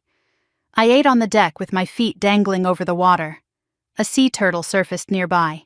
Its ancient eyes met mine for a moment before it dove back into the blue. I took a photo, my first Instagram post in months. The caption was simple, "Merry Christmas to me." I did not tag the location. Let them wonder. I thought about all the Christmases before this one, the frantic cooking, the endless cleaning, the chaos of children while everyone else relaxed. I thought about the year I spent Christmas Eve in the emergency room after Mom's minor kitchen accident, while she and Vanessa went to midnight mass. I thought about the gifts I carefully chose that were opened and glanced at and forgotten within minutes. And I thought about this moment. Alone, peaceful, enough. I checked my phone. A message from Marcus had arrived while I slept. It was 2 a.m, Boston time when he sent it. I am awake. It is chaos here. Greg found something. Everything is falling apart. Call me when you can. I called him immediately. His voice was exhausted, but there was something else in it, something that sounded almost like relief. He told me what happened. The night before, Christmas Eve. After Greg visited my apartment and found it empty, he went back to Patricia's house. Everyone was asleep. But Greg was not tired. He went through Vanessa's phone while she slept, found the calendar entries, Graham and Associates, the divorce lawyer, found text messages discussing strategy, asset division, custody plans, found references to the Nora situation, keeping Greg distracted. Christmas morning, Greg woke Vanessa at 6. We need to talk. Now. In Patricia's guest bedroom, voices rising despite the sleeping children. You are divorcing me? And you did not think to mention it? Greg, I can explain. Explain what? That you have been lying for months? That you used your own sister as a cover story? I was going to tell you. When? After you had drained the accounts and taken the kids? The children woke up, crying, confused. Lily, the oldest, asked the question no one wanted to answer. Is it because Aunt Nora did not come? That sentence hung in the air. Even a 7-year-old had connected the dots. Marcus continued. Greg just told Vanessa he is freezing all joint accounts first thing tomorrow. She is hysterical. Mom is trying to calm everyone down, but she is already on the wine again. It is 7:30 in the morning and she is already drinking. The matriarch was losing control. Patricia had tried to salvage Christmas morning. Everyone calm down. It is Christmas. We can discuss this later. But Greg was not interested in later. Stay out of this, Patricia. This is between me and my wife. Do not speak to me like that in my own house. Your house? You mean the house you are about to lose because you cannot pay the second mortgage you hid from everyone? Silence. Marcus told me Greg had been doing his own investigation. He found documents Patricia thought were hidden. A second mortgage taken out 3 years ago. Current balance $112,000. Payments behind. Foreclosure proceedings initiated. Vanessa turned on Patricia. Mom, you told me you were fine. You said the house was paid off. I was handling it. Handling it? By stealing Nora's identity? By trying to sell Grandma's beach house? That beach house should have been split equally. Your grandmother had no right. She had every right. It was her house. The alliance between Patricia and Vanessa was fracturing. They had been united against me. Now they were turning on each other. Greg stood in the corner watching, taking mental notes for his own legal strategy. Marcus added one more detail. Mom just admitted she opened credit cards in my name too. Not just yours. She said it was temporary. Dad's pension is not enough. She has been drowning for years and hiding it from everyone. Meanwhile, the Facebook battle was escalating. Patricia's Christmas Eve post was still generating comments. But the tide was turning. Cousin Deborah had been posting all morning. Old family photos. Nora at every holiday helping and cooking and cleaning. Nora at Grandma Eleanor's bedside. Nora holding baby Olivia at the hospital when Vanessa was too exhausted to stay awake. Her caption was pointed. This is the woman Patricia says abandoned her family. This is the woman who gave everything and asked for nothing. Before you judge, ask yourself what made her finally walk away. Other relatives joined in. Aunt Linda commented, Patricia, we need to talk. Privately. Uncle Robert wrote there are 2 sides to every story. A family friend added, I have known Nora since she was a child. She would not do this without reason. Patricia responded by deleting comments. Blocking Deborah. Posting a follow-up. It is sad when family chooses to spread lies instead of showing support. I know the truth. God knows the truth. That is all that matters. Then I received a private message from Aunt Linda. Nora, this is your Aunt Linda. We have not talked in years, but I need you to know something. I have the email your mother sent to your employer. She copied me by accident. I have kept it. If you need it, it is yours. I replied immediately. Aunt Linda, thank you for reaching out. I would appreciate seeing that email. I am compiling documentation for potential legal action. She forwarded it within minutes. There it was. From Patricia Mitchell. To the HR department at Wellington Capital. CC Linda Hargrove. Accidental copy. Subject line. Concerns about employee Nora Mitchell. The content matched what Linda from HR had described. Mental health concerns. Family conflict. Recommendation for monitoring. Timestamp, November 8th, right after I refused babysitting duty. My mother had put her sabotage in writing and sent it to her own sister by mistake. The universe has a dark sense of humor. That afternoon, Vanessa sent me a text. Long, rambling, unhinged. Are you happy now, Nora? Is this what you wanted? Greg found out everything. He is freezing the accounts. He is talking about full custody. My marriage is over. My life is over. All because you could not just watch the kids for 4 days. 4 days. That is all we asked. You ruined everything. You ruined my chance to get out. You ruined Mom's Christmas. You ruined this whole family. I hope you are enjoying your vacation. I hope the beach is beautiful, because when you come back you will have nothing, no family, no one who cares about you. You will die alone, Nora. Alone. Just like Grandma. And no one will come to your funeral either. I read it slowly. Each accusation registered, but none of them landed. Vanessa was blaming me for the consequences of her own lies. Her marriage was ending because of her deception. Not my vacation. I typed a response. Vanessa, I did not end your marriage. You did. You lied to Greg for months. You used me without asking. You stole my identity to make money. Those are your choices, not mine. I am sorry you are hurting, but I am not responsible for the fire you started. When you are ready to have an honest conversation, I will be here. Until then, please do not contact me. I blocked her number.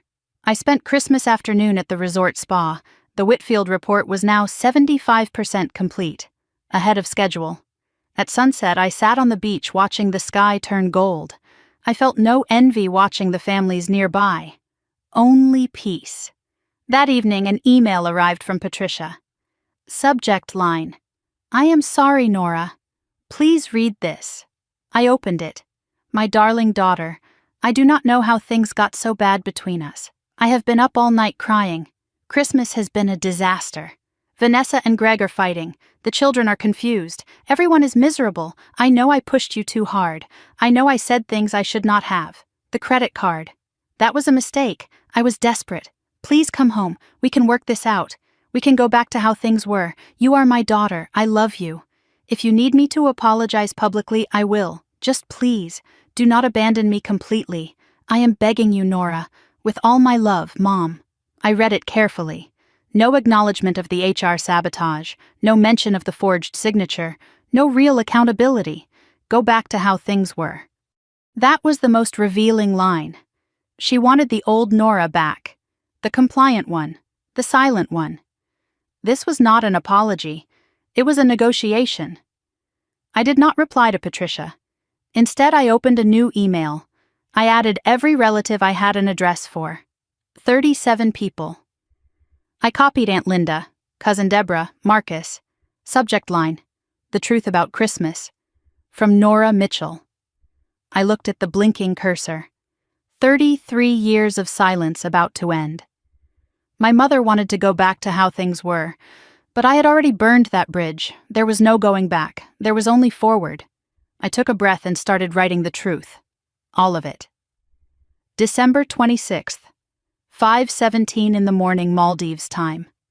I had been awake for hours, not from anxiety, from purpose. My laptop glowed in the darkness. The family email draft sat open on the screen. I had rewritten it 4 times. The first draft was angry, accusatory, too emotional. The second was defensive, explaining myself, too weak. The third was clinical, just facts, too cold. The fourth was balanced, factual but human, documented but personal. This was the one. I read it one final time, checked every attachment, screenshots, forwarded emails. The video Marcus recorded, verified every recipient, aunts, uncles, cousins, 37 email addresses. My finger hovered over the send button. Then a new email arrived. From Greg. Subject line: Nora, we need to talk. I am not your enemy. I opened it. Nora, I know we have never been close. I have been part of the family machinery that used you, even if I did not see it that way at the time. But things have changed. I have discovered what Vanessa and your mother have been doing, not just to me, but to you. The divorce lawyers, the financial schemes, the identity theft, the forged documents. I am filing for divorce. I am also filing for full custody of my children. I am writing because I may need your testimony, and because I think we are on the same side now. I was at your apartment Christmas Eve looking for evidence of the Airbnb fraud. Vanessa used your address, your identity. I found the listing. I have screenshots. If you are willing to talk, I would like to compare notes. We may be able to help each other. Greg. I assessed the situation. Greg was not my friend, but he was no longer my enemy. He had his own motivations: custody, protecting his assets, revenge on Vanessa.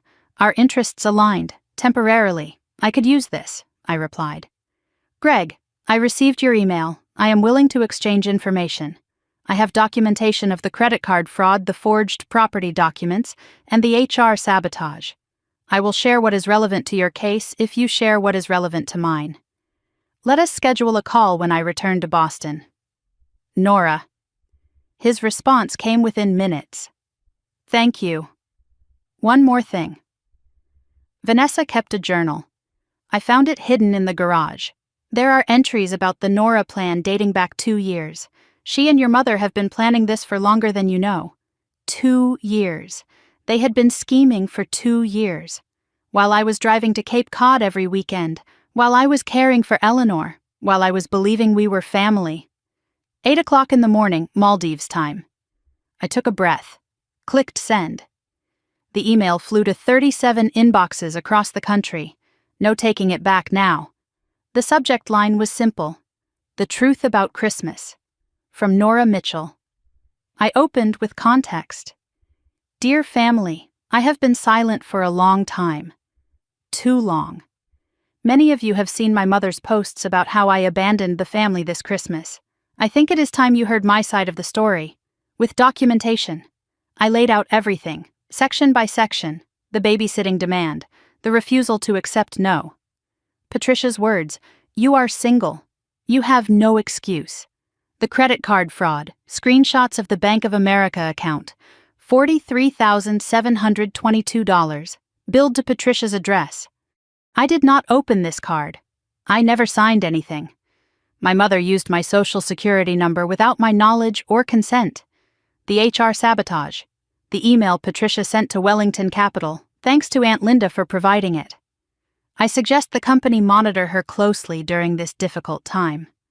My mother tried to destroy my career because I would not babysit. The beach house fraud. The letter from Attorney Sullivan. The forged signature Patricia submitted to transfer property she does not own. The Airbnb fraud. Screenshots of the listing.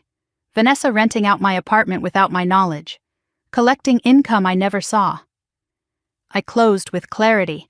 I did not abandon my family. I removed myself from a situation where I was being exploited, defrauded, and slandered. I chose to spend Christmas in peace rather than in servitude. That is not abandonment. That is self-preservation. I share this not for sympathy, but for truth. You can draw your own conclusions. With respect. Nora. The responses came quickly. Within 2 hours, the first wave arrived. Cousin Deborah was immediate. Nora. I knew there was more to this story. I am so sorry you have been carrying this alone. You have my full support. Let me know if you need anything. Aunt Linda replied next. I forwarded that email because I knew Patricia was lying. I have watched her manipulate people for 40 years. It was time someone stood up. I am proud of you, sweetheart. Uncle Robert was more measured. This is a lot to process. I always knew Patricia was difficult, but this is criminal behavior. I need to think about this. Aunt Margaret was direct. I am shocked but not surprised. Patricia has always believed the rules do not apply to her. Nora, you did the right thing by documenting everything. Protect yourself. Cousin James was blunt. Holy shit, Nora. I am sorry we all missed this. We should have paid more attention. One response stood out from the others. A cousin I barely knew. Nora, this is David. I work in financial crimes for the FBI. I am not suggesting federal charges at this point, but if you want to discuss your options, call me. This is serious. Then Patricia saw the email chain. She fired back with a reply all. Against all advice, she responded publicly. I am appalled at these lies being spread about me by my own daughter. Yes, I borrowed some money. Families do that. It was going to be paid back. Yes, I called her employer because I was worried about her mental health. Any mother would do the same. The beach house situation is a misunderstanding. I was trying to help. Nora has been manipulated by outside influences, probably that lawyer of hers, and is trying to destroy her own family. I am the victim here. I gave everything to my children, and this is how I am repaid. I will be consulting my attorney about these slanderous accusations. Do not contact me unless you are ready to apologize for believing these lies. Her email only confirmed what I had documented. She admitted to borrowing money. She admitted to calling my employer. She claimed misunderstanding about the forgery but offered no explanation. Every sentence dug her hole deeper. Cousin Deborah responded immediately. Reply all, Patricia. You just admitted to everything Nora accused you of. Borrowing money without consent is theft. Calling someone's employer with false claims is defamation. Misunderstanding about forged signatures is fraud. Please stop emailing. Aunt Margaret sent me a private message. Your mother just called me screaming. She says you have turned the whole family against her. I told her she turned herself against the family. She hung up on me. First time in 60 years. That afternoon, the legal notifications arrived from attorney Caroline Park. The cease and desist letter had been served to Patricia regarding unauthorized attempts to sell or transfer the Cape Cod property, warning that any further attempts would result in immediate civil action and criminal referral. Patricia had been formally notified she had no legal claim to the beach house. From Bank of America Fraud Department. Investigation complete. Finding confirmed identity theft. Responsible party, Patricia A. Mitchell. Account closed. Balance forgiven for Nora. Patricia would be billed for the $43,722 plus penalties and interest. Recommendation to pursue criminal charges at victim's discretion. Credit bureaus notified. Credit score restoration in progress. 2 major victories in one afternoon. The beach house was legally protected. The credit card debt was erased from my record. Patricia now owed the bank, not me. I texted Marcus. Bank confirmed fraud.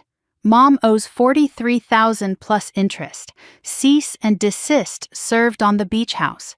It is over. His reply was immediate. She just got the letter. She threw a vase at the wall. Dad is hiding in the garage. How do you feel? Like I should have stood up years ago. But I am standing now. That evening, I finished the Whitfield Foundation report, 93 pages of comprehensive financial analysis, completed 2 days ahead of deadline. I sent it to Daniel Chen with a simple message. Please find attached the completed report. I believe you will find it thorough and actionable. I look forward to discussing next steps upon my return. Thank you for trusting me with this project. Nora. They told me I did not have a real job, that I just clicked a mouse all day. But while my family was imploding in chaos of their own making, I finished a report that would influence millions of dollars in investment decisions. While they screamed at each other over Christmas dinner, I secured my future. Daniel replied within an hour. Nora, just opened the report. Preliminary scan looks exceptional. We will review in detail when you return, but I wanted you to know. The committee has already been discussing your promotion. This will only help. Well done. Late that evening, one more email arrived, from an address I did not recognize. Subject line. About the other account. Ms. Mitchell, my name is Harold Pemberton. I was your grandmother Eleanor's financial advisor for 23 years. I am reaching out because I believe you should know about an account your grandmother maintained. One that was not included in her official will because she wanted it kept separate from family involvement. This account was funded through a life insurance policy your grandmother took out in 1987. The beneficiary was always listed as you. The current balance is approximately $340,000. Your mother does not know this account exists. Your grandmother specifically instructed me to contact you directly after her passing, but only after you had proven you could stand on your own. I believe that time has come. Please contact me at your convenience to arrange transfer of these funds. Respectfully, Harold Pemberton, CFP. I read the email 3 times, then a 4th. $340,000. A secret account. Grandmother knew. She prepared for this. Only after you had proven you could stand on your own. Eleanor was protecting me even from beyond the grave. I thought about the beach house, the trust fund, and now this. Grandmother Eleanor had not just loved me, she had believed in me, and she had given me the weapons to fight back, every single one. I closed my laptop and walked to the deck. The stars were impossibly bright. Somewhere out there, I liked to think she was watching. Thank you, I whispered to the sky. I will not let you down. January 2nd, 6 in the morning, Maldives time. I stood on my villa deck one final time. The ocean was calm, painted pink by the rising sun.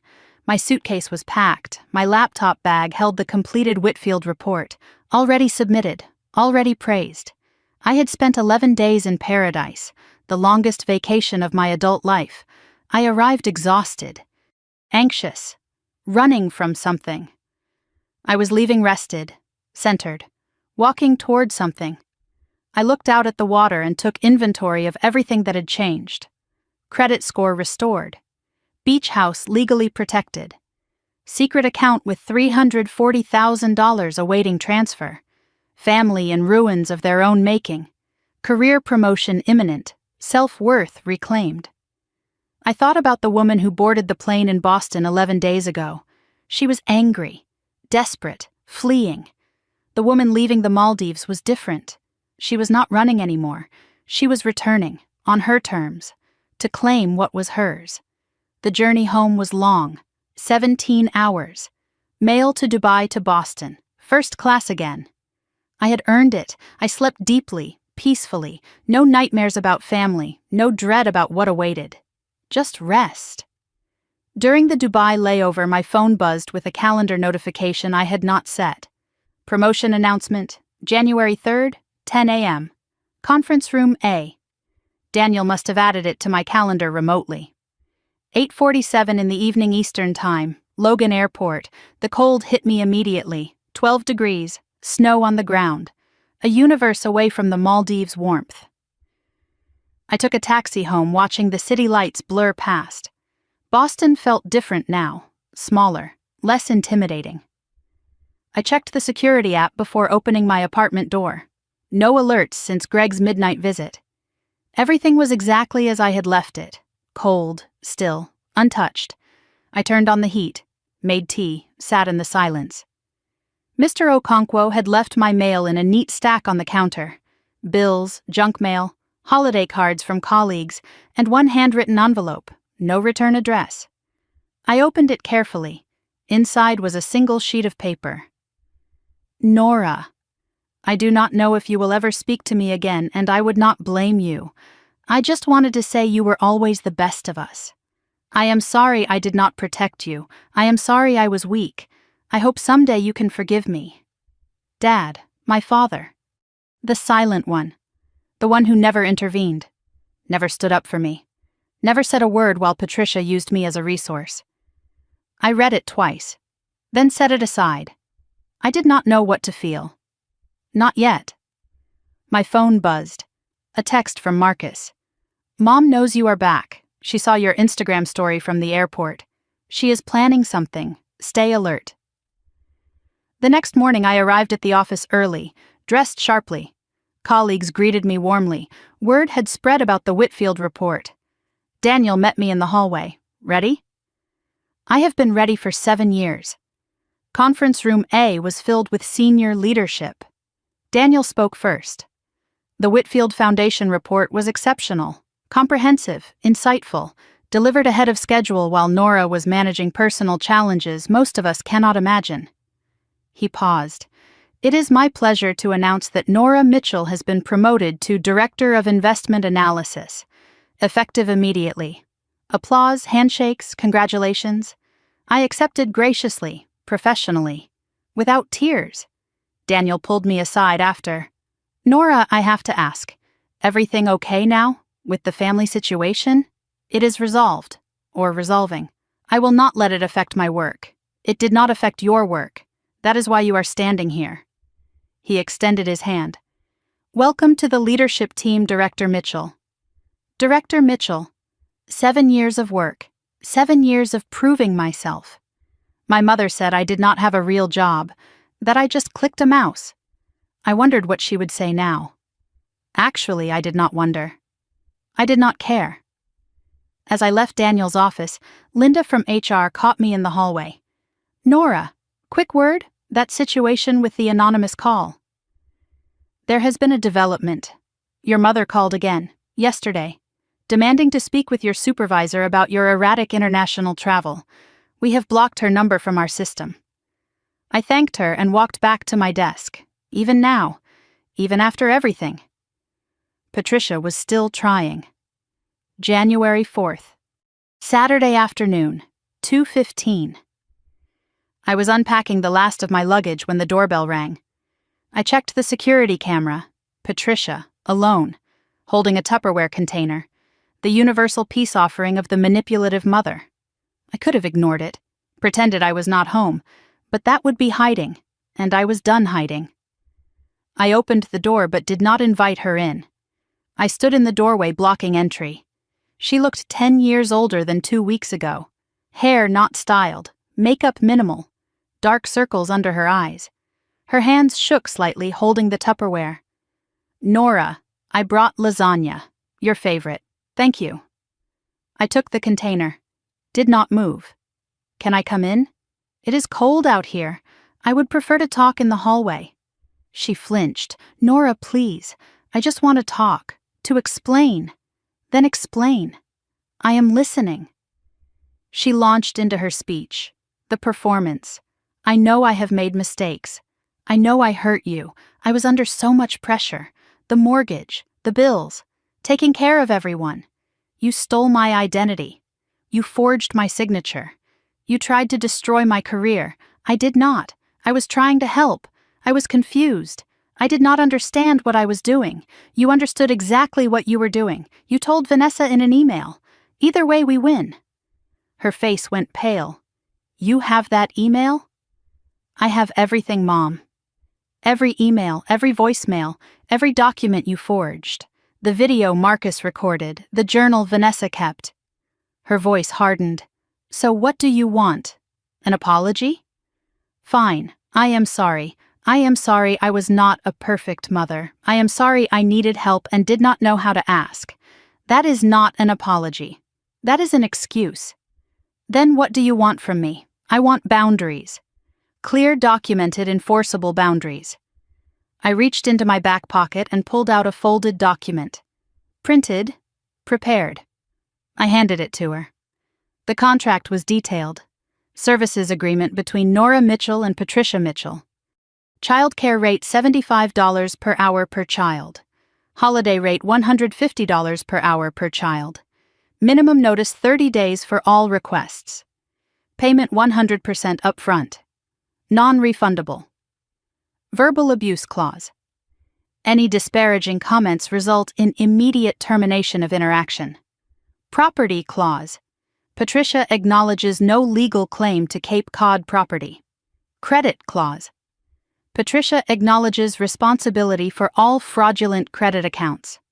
Failure to comply with any term constitutes consent to full legal prosecution of documented crimes. She stared at it.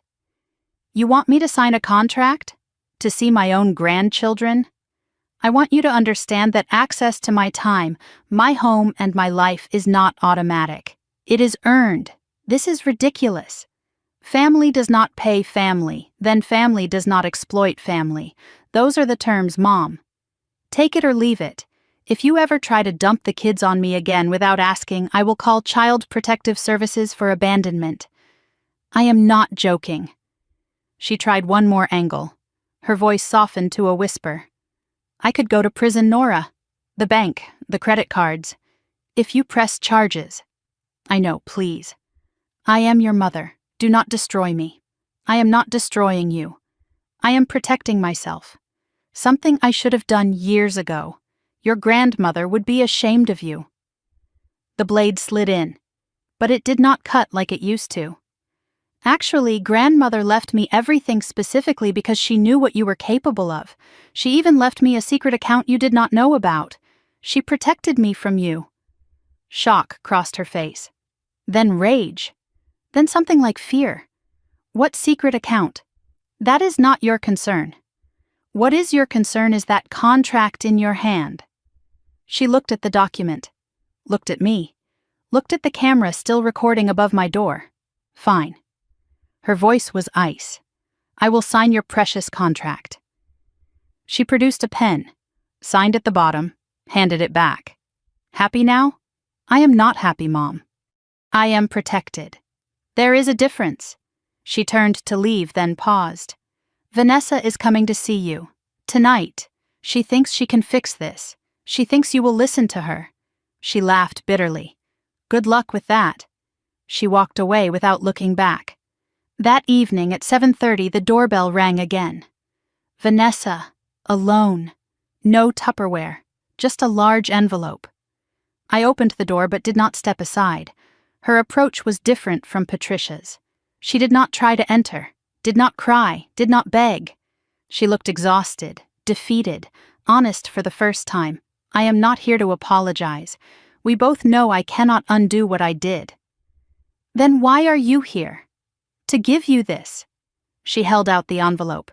Inside was full documentation of the Airbnb fraud, account details, income records, a signed confession acknowledging the scheme, transfer documents returning all earnings, $4,847. Greg's lawyer said I need to make amends where I can. This is what I can do. We talked, briefly. She admitted she had been desperate. Greg controlled everything. She thought if she could get enough money she could escape. She was ashamed to ask me for help. Patricia convinced her I would say no. So instead she committed fraud, and destroyed her marriage anyway. Maybe someday, she said quietly. Coffee? When I have done the work? Maybe. Someday. But not yet. She nodded. That is fair. She turned to leave. Marcus is moving to Seattle next month. Did he tell you? He mentioned it. He is the smart one, getting away from all of us. A sad smile. Take care, Nora. Later that night, Marcus texted me. How did it go? Mom signed the contract. Vanessa gave me Airbnb documentation. It is over. Not quite over.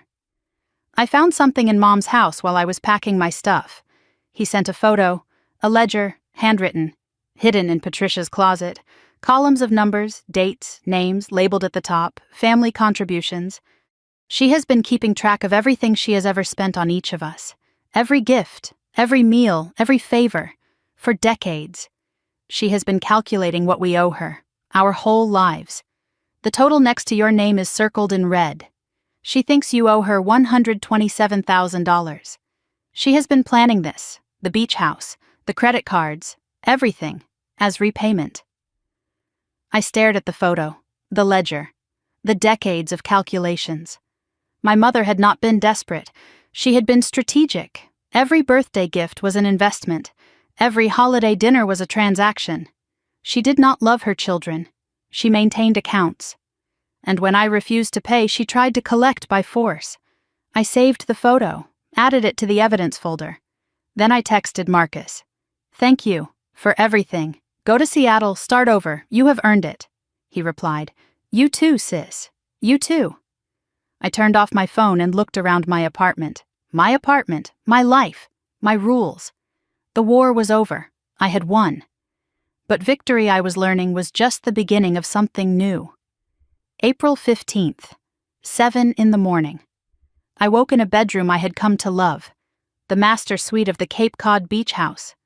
Sunlight streamed through white curtains carrying the smell of salt air. I had been coming here every other weekend since January, keeping my promise to grandmother Eleanor. I had made small changes, fresh paint, new linens, updated kitchen appliances. But the bones remained. Eleanor's reading chair by the window, the antique clock on the mantel, the photos on the walls. It was no longer a museum. It was a home. My home. I made coffee and carried it to the porch. The same view Eleanor watched for 60 years. Waves rolling onto the shore, seagulls calling in the distance, the endless horizon where the ocean met the sky. I understood now why my grandmother loved this place. It was not about the property value, it was about the peace. 3 months ago, I was flying to the Maldives to escape my family. Now I sat on my grandmother's porch watching the same waves she watched, drinking coffee in the quiet she protected. Everything was different. Everything was the same. The only thing that truly changed was me. My phone buzzed with a calendar reminder, quarterly family dinner, Patricia's house, 6 p.m. I stared at it, then dismissed the notification. I was not going. And for the first time, that decision came without guilt. The director role had settled into my bones over the past 3 months. Corner office now. Team of 6 analysts reporting to me. The Whitfield Foundation became a flagship case study. My analysis saved them $12 million in potential losses. Other clients requested me specifically. Colleagues treated me differently. Not as the reliable workhorse. As a leader. Daniel mentioned my name in board meetings. I had been invited to speak at an industry conference in September. The career my mother dismissed as clicking a mouse had become something undeniable. I used to measure my worth by how useful I was to others, how much I sacrificed, how little I asked for. Now I measured it by the impact of my work, the respect of my peers, the life I had built with my own hands. My mother said I did not have a real life because I was single. But sitting in my corner office, leading my team, owning my home, I had never felt more real. Harold Pemberton transferred the $340,000 as promised. I invested most of it. Long-term growth portfolio. I donated $40,000 to the Alzheimer's Association in Eleanor's name. A plaque at the Cape Cod Community Center now reads, Eleanor Rose Mitchell Memorial Garden. She would have liked that. Patricia was contained but not changed. The contract held. She had not called my office again. Had not attempted to visit unannounced. The $43,722 credit card debt was being repaid in monthly installments. Court ordered after my attorney filed a civil claim. The beach house had not been mentioned, but Patricia was still Patricia. She told relatives I was troubled, under the influence of lawyers. She hosted family dinners I no longer attended. Posted on Facebook about when families fall apart with sad emojis. She played the martyr, but to a smaller and smaller audience. The extended family had shifted. Aunt Linda called me monthly. Genuine conversations. Cousin Deborah had become a friend. We had lunch twice. Uncle Robert sent birthday cards now. The family that once accepted Patricia's narrative had fragmented. Some still believed her. Many did not. Aunt Linda mentioned something in our last call. Your father asked about you. He wants to reach out again but does not know how. I told him to give you space. Was that right? I said yes. But I had been thinking about that handwritten note ever since. Marcus moved to Seattle in February. New job, new apartment, new life. He called every Sunday. The first consistent sibling contact I had ever had. We talked about work, about the weather, about nothing in particular. It was the relationship we should have had all along. Any regrets? I asked him during our last conversation. About leaving? No. About not leaving sooner? Every day? Mom still calling? Once a week. I let it go to voicemail. She leaves messages about how I have abandoned her. Same script, different child. Yeah. But it does not work anymore. That is the difference. That is all the difference in the world.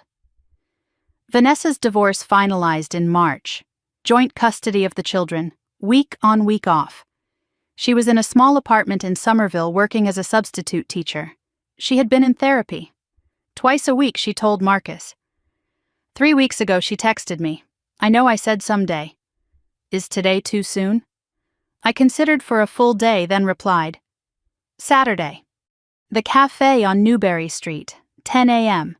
We met, we talked. For 2 hours, no accusations, no manipulation. Just two exhausted women trying to understand each other. I spent my whole life trying to be what Mom wanted, she said. The perfect daughter, the perfect wife, the perfect mother. And I failed at everything. Because perfect was never possible. You were the one who got out. I hated you for it. Because I wanted out too, but I did not know how. I am sorry, Nora. Not because I want something. Because you deserved better. From all of us. I do not forgive you, I said. Not yet. Maybe not ever. But I believe you. And that is something. We are not sisters right now. But maybe someday we could be something. We agreed to meet again next month. I did not know what we would become. But the door was open. That was new. I finished my coffee and walked down to the beach. The April ocean was still cold, but the sun was warm. I took off my shoes and walked along the shoreline. Every time I visited, I wrote to Eleanor. Not emails, handwritten letters, old-fashioned, like she preferred. I read them aloud on the beach, then kept them in a box in the house. Dear grandmother, it has been 6 months since you left. 5 months since I discovered what you left behind. I understand now why you did it. The beach house. The trust. The secret account. You were not just leaving me money. You were leaving me permission. Permission to say no. Permission to walk away. Permission to choose myself. Mom signed the contract. Can you believe it? She actually signed a contract to see her own grandchildren. You probably could believe it. You knew her better than anyone. I am okay now, grandmother. Better than okay. I am free. I kept my promise. I did not let them use me anymore, and I kept your house. I kept your peace. I hope wherever you are that you are proud of me. I love you. I always will. Your granddaughter Nora. I folded the letter and held it to my chest. The waves rolled in. The seagulls called. I was not crying. I was smiling. For the first time in my adult life, I felt whole. I walked back to the house and sat in Eleanor's chair. My chair now. I looked out at the ocean and thought about the journey.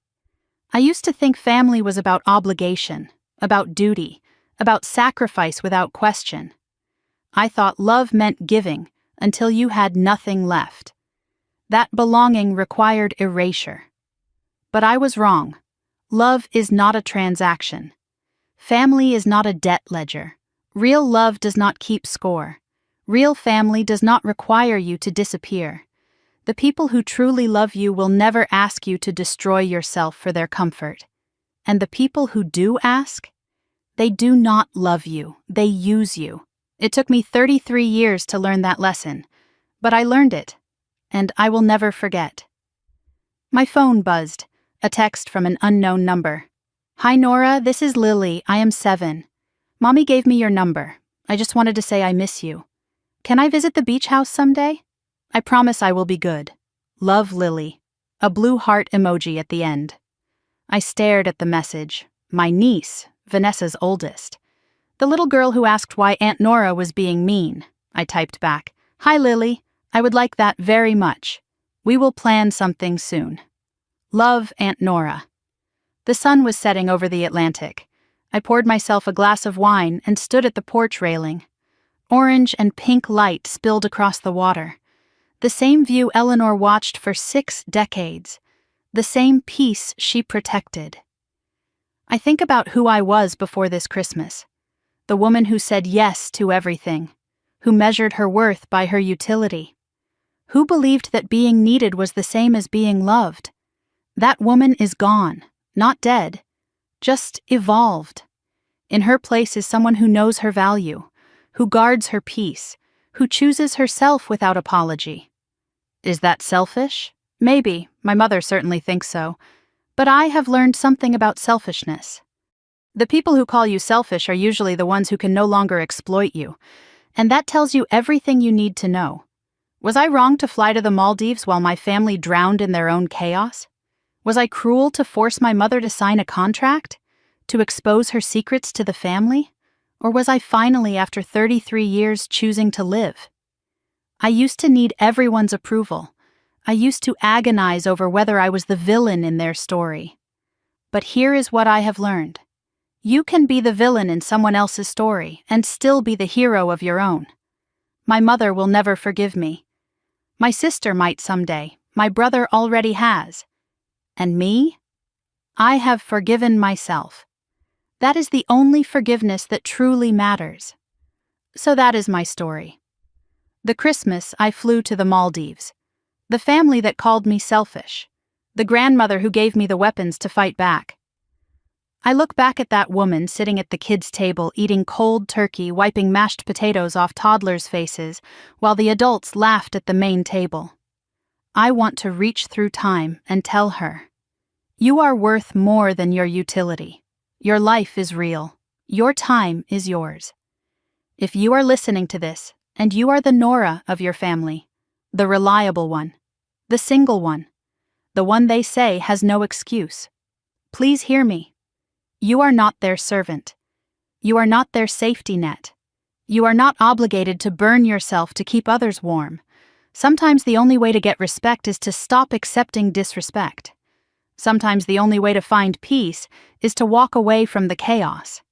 And sometimes the best Christmas gift you can give yourself is a first-class ticket to somewhere beautiful, a locked door behind you, and the sound of your own phone ringing unanswered. So I am asking you, because I genuinely want to know, Was I wrong? Was I the villain for choosing myself? Or did I do what you have always wished you could do? Stand up, walk away, and finally live. Tell me in the comments.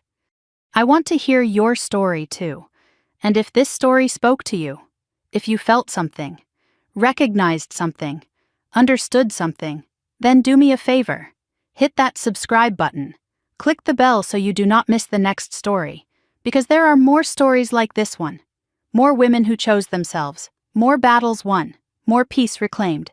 You do not have to fight alone. None of us do. Thank you for listening. Thank you for being here. Until next time, choose yourself. You are worth it.